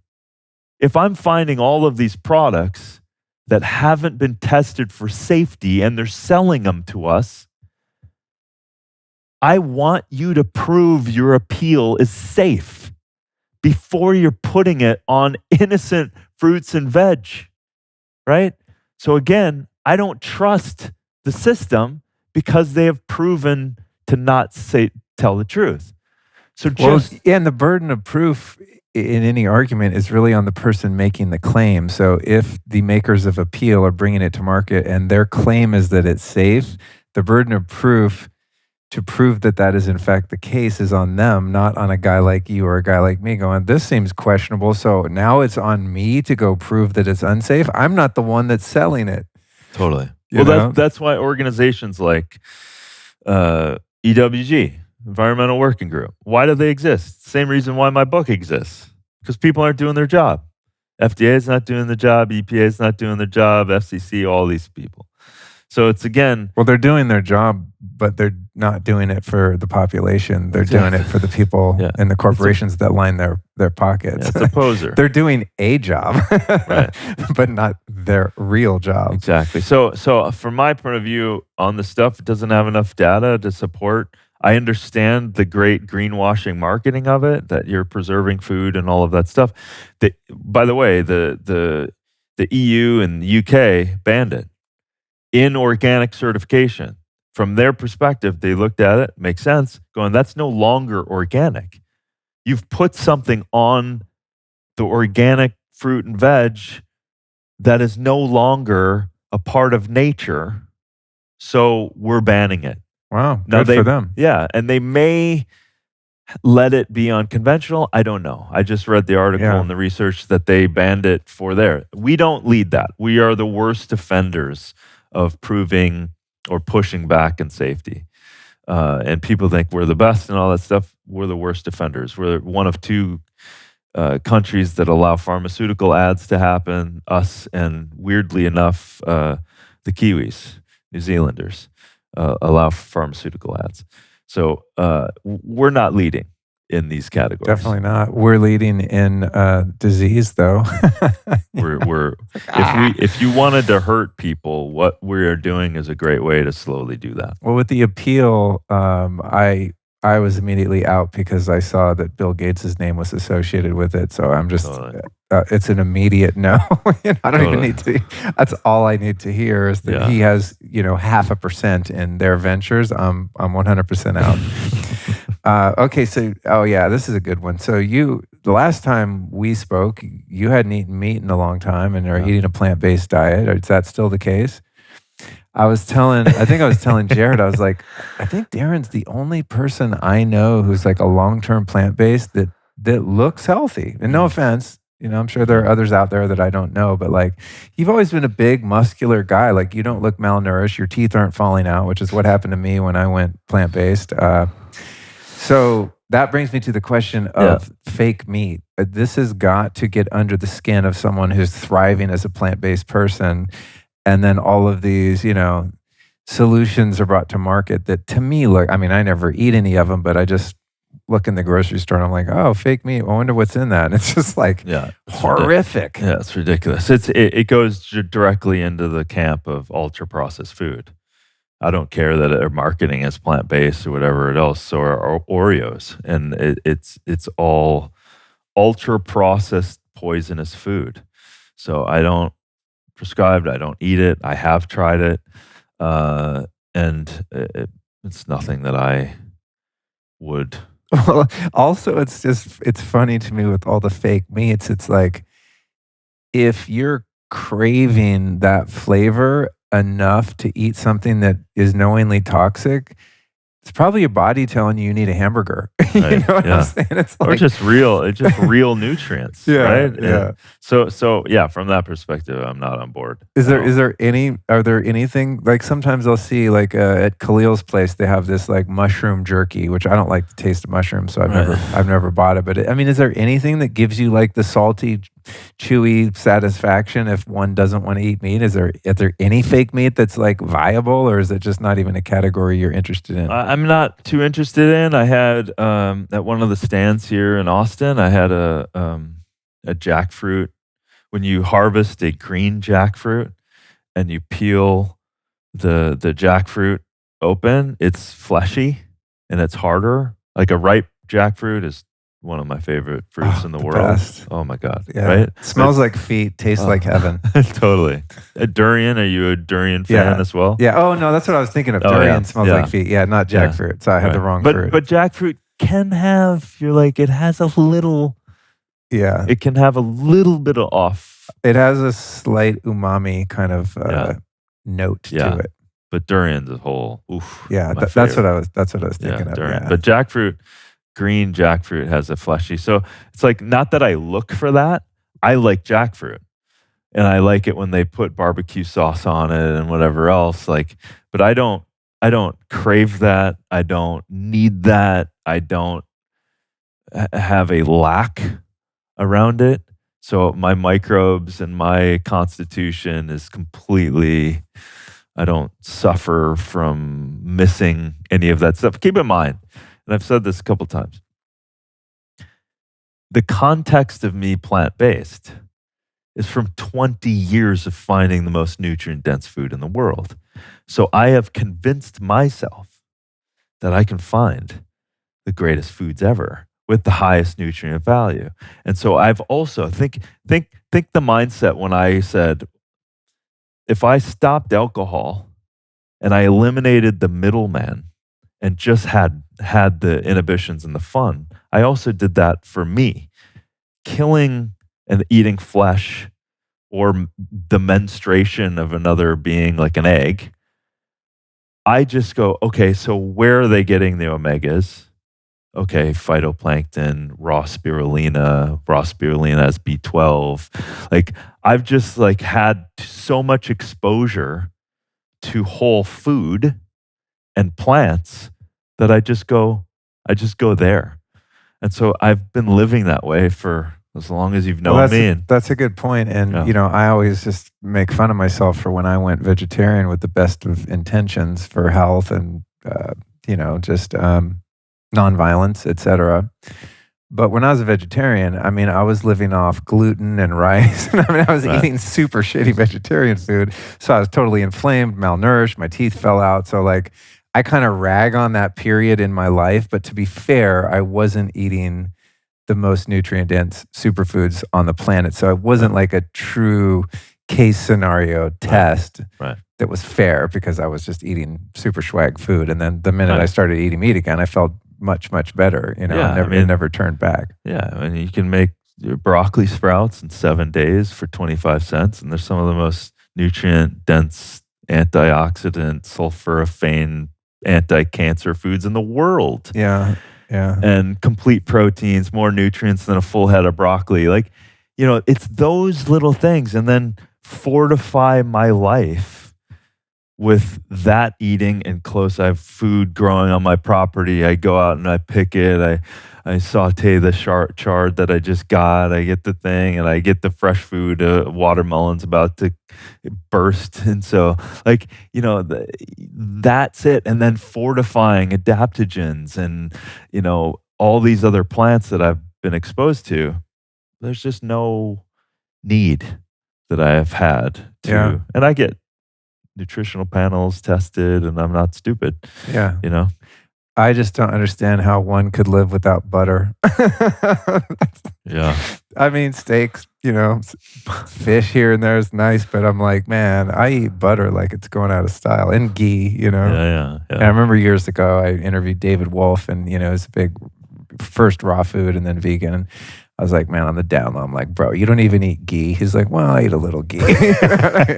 Like, not totally vegan. I think he gives himself a little latitude. These days. Yeah. But that was the one thing I was like, I couldn't do it. What about, oh man, there's so many things here. And I'll try to speed through these, in the interest of time, because I know we got another recording, but there were just some cool things on this list that I just figured were bad, but had never really heard of. What about AstroTurf? Yeah. A lot of people in Texas, because there's droughts all the time, have this like plastic lawns, and it seems like a bad idea to me. Yeah, it's plastic. Well, especially with the turf, and I just wanted to raise that because the turf and then chewed up. Now, in theory, it's a great idea.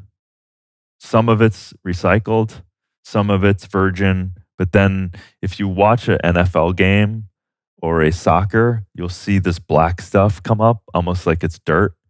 That's chewed up tire. Some of the most toxic shit on the planet. So you have children, you have young, healthy adults playing on this stuff, off-gassing all day in a hot day. It's a bad idea. So it's that kind of, I was an athlete. I played on Minneapolis's old Metrodome artificial grass. And I wish I had a choice to do it. It's incredibly efficient.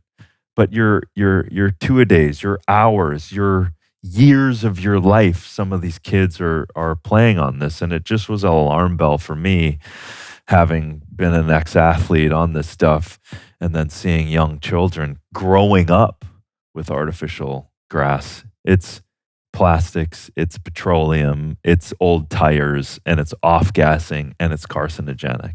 Speaking of off-gassing, there are many reasons why I never see the inside of a gym, but one of the main reasons is because I've been, chemical free in my house for so long. Dude, if I walk in a gym, the off-gassing Rubber. of all the rubber is just, I'm like 5 minutes in there, I have a headache, and then people are in there like breathing hard on the treadmill and lifting weights, and I was going, how do you guys even sit in here, let alone exercise? I couldn't even take a nap in here.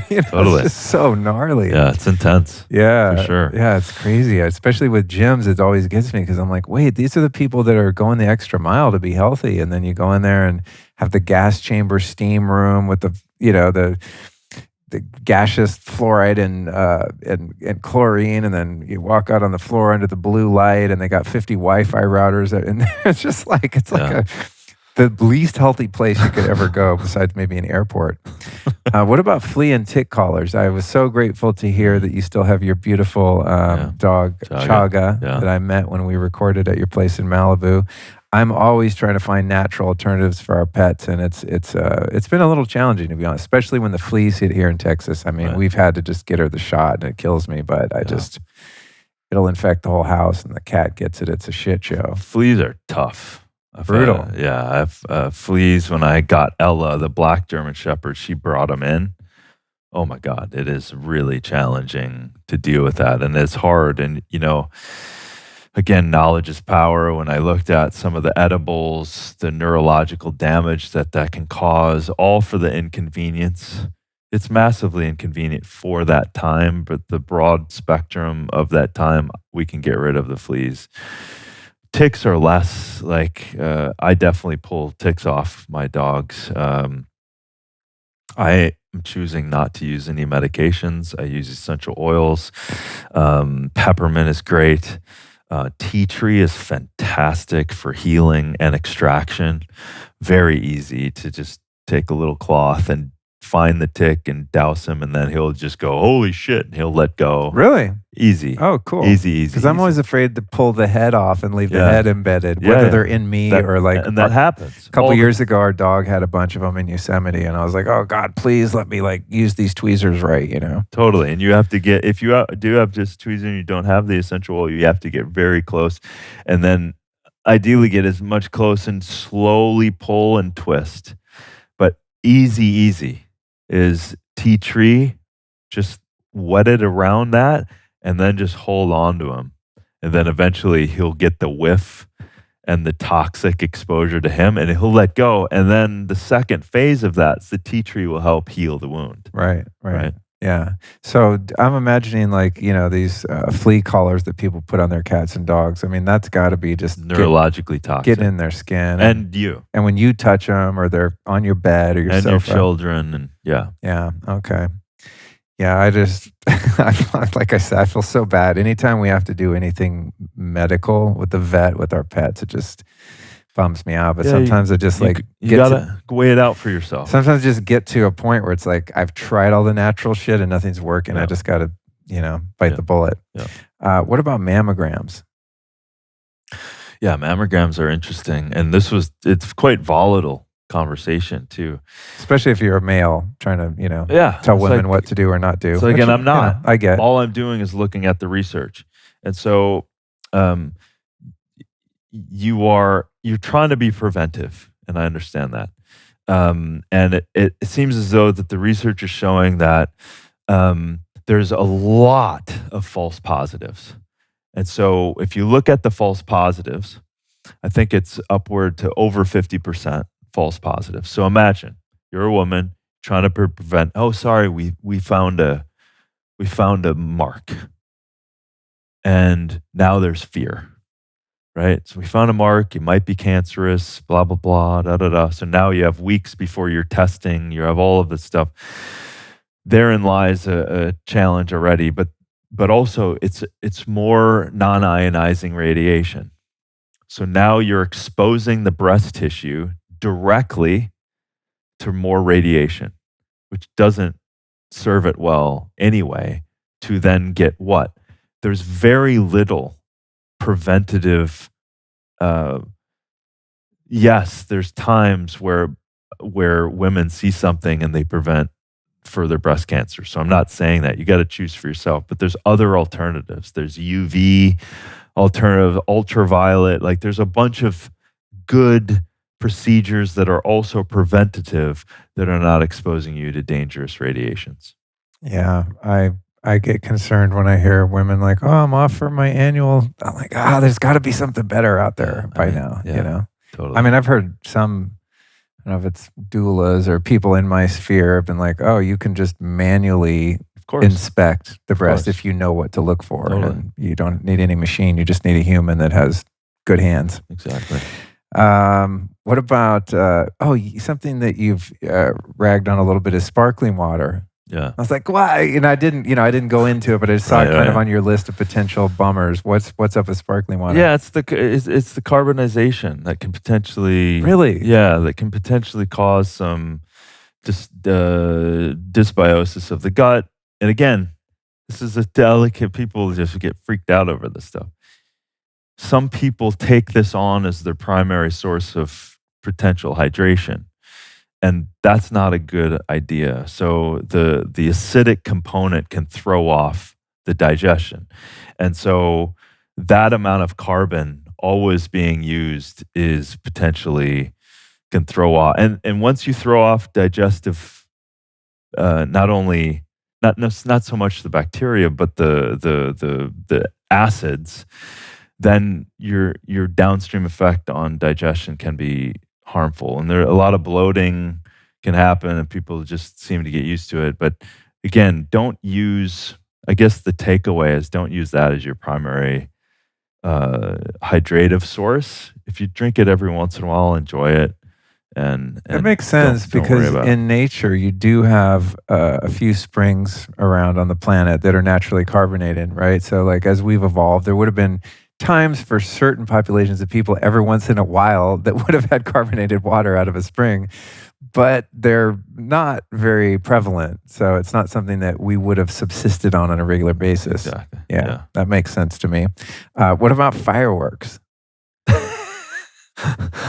Like I said, some of these I never thought about, and then I've seen you talk about it. I go, shit, that smoke has got to be toxic if you're out there on 4th of July with your family and everyone's breathing all that. That's the thing that came to mind to me. Also environmentally horrible. Well, that's the primary thing, but and the amount of dogs that die and go missing, I forget the exact stat, is so alarming that we are putting pollution in the air,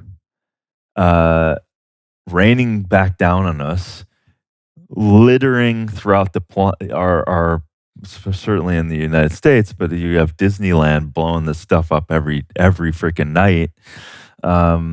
It just, it's not to say don't celebrate being a great American, but can we not harm? Light a beeswax candle. Yeah, like gather around a campfire or something. Make some music, celebrate, sing, grab a guitar, let's celebrate. Yeah, if you hit a snare drum hard enough, it'll sound like a firework. Exactly. And then what about Botox? Oh, botulism in your face? Yeah. Yeah. Yeah. Well, clearly a lot of people do it, and if you're doing it, do it light. But the paralysis numbers are climbing because people are getting more so permanent paralysis. And if you have someone that doesn't do it right, so just to be clear, it is botulism that they're putting in your face that kills the signaling and the muscle's ability to be used. So it is a neurotoxin.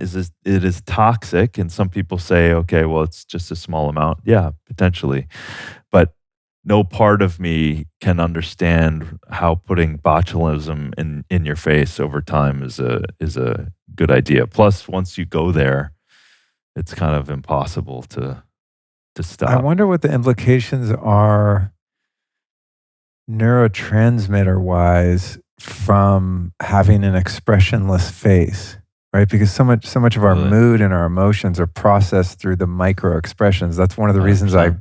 can't stand doing remote recordings of the Right. podcast, because it's like when you're sitting here, Yeah. I mean, I know when to shut up sometimes, know when to jump in. It's like there's Right. subtle cues of For energy and mood, and so much of that has to do with the subconscious perception of someone's face, Totally. right? Yeah. So if your face isn't moving at all, I mean, subjectively, as the one with the frozen face, it seems like that would be potentially limiting to your expression and your relationship with yourself and how you feel. Yeah, and I totally understand people in the public eye, and women have so much more intensity around this stuff.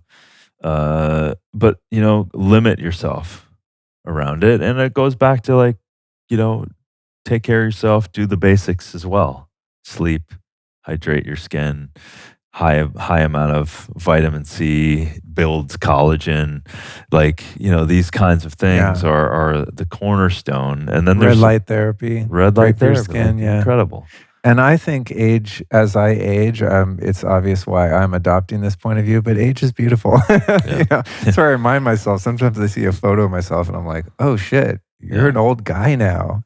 Snuck up on me. But man, along with that age comes life experience and Totally. hopefully a little wisdom. But then watching the mind going to, am I old?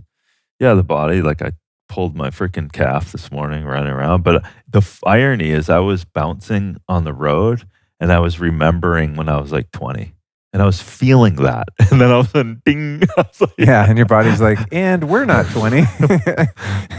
Easy, Mr. Playful. All right, last one, and I could go on, but tampons. I'm trying to think of like what's the most useful to people, and this show's probably half female listeners, if I could guess. Yeah, there's rayon in tampons, which is a chemically derived material for absorbency, which is scary. There's potential huge amounts of dioxins that come by way of creating some of these absorbencies. So these are things that not found on the label. There's a thing called and all of the tampons are not natural. So it's this petroleum created thing, and literal seeing studies showing to endometriosis, because you're putting something in the vaginal canal that is highly absorbent, right? Transdermally so. So now your ability to receive more of the endocrine disruptors, more of the probable and likely carcinogens that these things are made from, now you're receiving that in the most delicate areas and the softest and the thinnest skin. Totally. I mean, think about like when people do enemas, because that's where you absorb medication or suppositories and things like that, the mucous membrane, or putting something sublingually, under your tongue. Exactly. So toxic shock is a thing, and women can die. And also, I didn't realize there's a huge amount of women that forget to take these out on a regular basis. And there's cups and Diva cups, and there's other alternatives that you can use instead of putting toxic substances. Well said, sir. Tell me what's up. What's the latest on the Baruca nuts? I was secretly hoping when you guys walked in, you'd have some. Oh my God! I ran out probably a year ago or something. I just forgot to re-up. But the thing is, I had a bag. They're so I had good. a bag for you, except I didn't realize that this one was running over, so we had to come directly here. Oh, and you didn't go back to your hotel. No, well, tell us what they I'm are. sending you, by the way, after this, the whole Baruca's team. I'm sending you a whole package. I love those freaking things, and it was hard for me to eat them before because I had really bad teeth, but I got all new teeth, and now I can eat anything. Yeah, with impunity. So I could crush those things because they used to kind of get caught in my teeth because my teeth were all jagged and broken and in a sad. Well, Baruca's is live and well. It almost went away. Oh, really? I quit the business for 2 weeks because we had internal challenges and dysbiosis. And I got a new partner who we ended up buying the people out that wanted to leave. And it was a peaceful departure. And so amazing guy, Steve Fabos, that I've known he created the first vegan bakery in California. Oh, okay. He's 70 years old or so, and he's an amazing human. I've known him for a long time. So we are now getting geared up in a big way to kind of have a relaunch party. Amazing. So I'm happy that since 2015, I've been working at this. I've never made $1 yet. Are you serious? Never, not once. Because, dude, when I first got them from you, which I think was, shortly after you had launched them, I remember thinking, this guy just struck gold.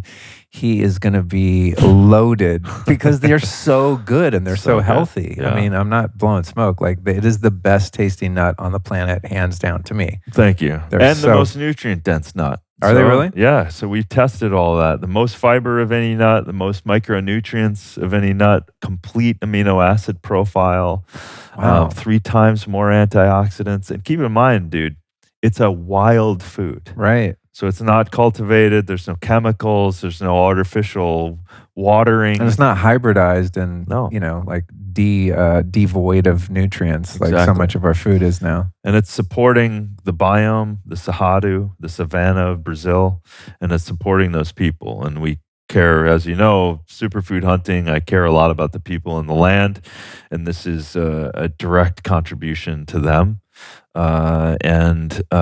So we are proudly getting ready to blow it up, and we have chocolate covered now. Oh, nice. Really good cacao. We've got butter that will change your life. I'm getting hungry now. The butter's going to change your life. Dude. You have to be ready. I'm ready right now. I didn't. All I had today was one of my ketone IQ drinks. That was all I've eaten, which is fine. But then I start talking about food and I get hungry. I'm going to highly encourage you guys, go check out these Baruka nuts. You can find them at barukas.com/Luke. BARUKAS, barukas.com/Luke. And we'll put all that in the show notes at lukestory.com/Darin. And in the notes, there'll probably be some kind of discount code for you guys too. Oh, I have one final question. Who have been 3 teachers or teachings that have influenced your life, your philosophy, the way you do your thing? Holy shit. Dad, for sure. He continues to teach.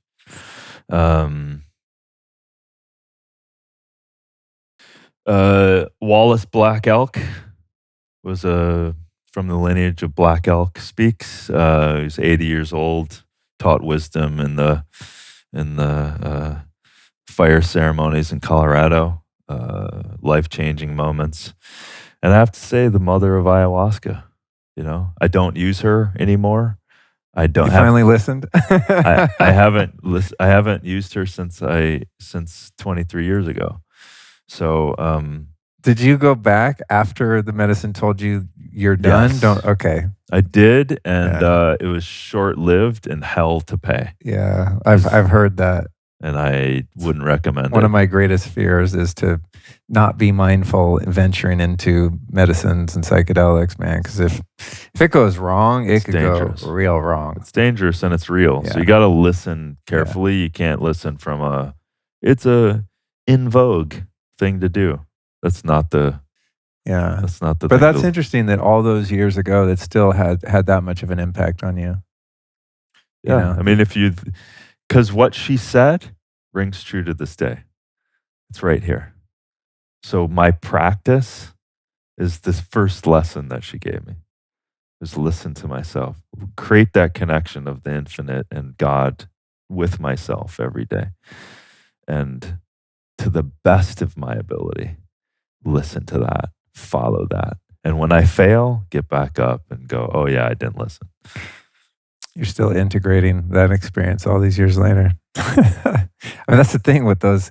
Sometimes you're one and done, right? If you just listen, it does give you a lifetime of practice. So that's cool, man. I didn't know that about you. I think because when we had met before, you know what? When we met before, I hadn't intentionally worked with any medicines. In my youth, I was an idiot and did all kinds of dangerous, crazy things with psychedelics. But at that point, like that world was totally off limits to me. So it's probably why it never came up. Right. And it's something it was so long ago. Yeah. And because of I see what's going on in the ayahuasca and the plant, I just don't resonate with how it's being used. So. Yeah, I get it. Burning Man just ended, that looked like, God bless. I mean, I have so many friends that were there. It's never been my calling, but yeah, there were so many people kind of ragging on that culture, and their use of medicines and drugs and stuff. It was kind of funny. All right, dude, we did it. Thank you so much. We'll take a break and we'll turn these mics around and record your podcast. Oh, and by the way, tell people real quick about your show, and we'll put that in the show notes too. I can't really tell all the secrets of the new show or the podcast. Oh, the Darin Olien show. Like, man, I get to explore new people and things, and I'm like taking some shifts right now to kind of dig into solutions, kind of off of the things that I'm most excited about with energy tech and food sovereignty and healthy living and healthy home and all of that stuff, and just highlighting some of the great people in my life. So awesome. We're continuing to dive in and explore. It's fun, huh? Yeah. It's a lot of work, but it's fun. It's rewarding. Yeah. For sure. Well, cool, man. We'll make sure to put that in the notes and send everyone over to listen to your podcast as well. And it's been great chatting with you, man. Thank you. Thanks, my man.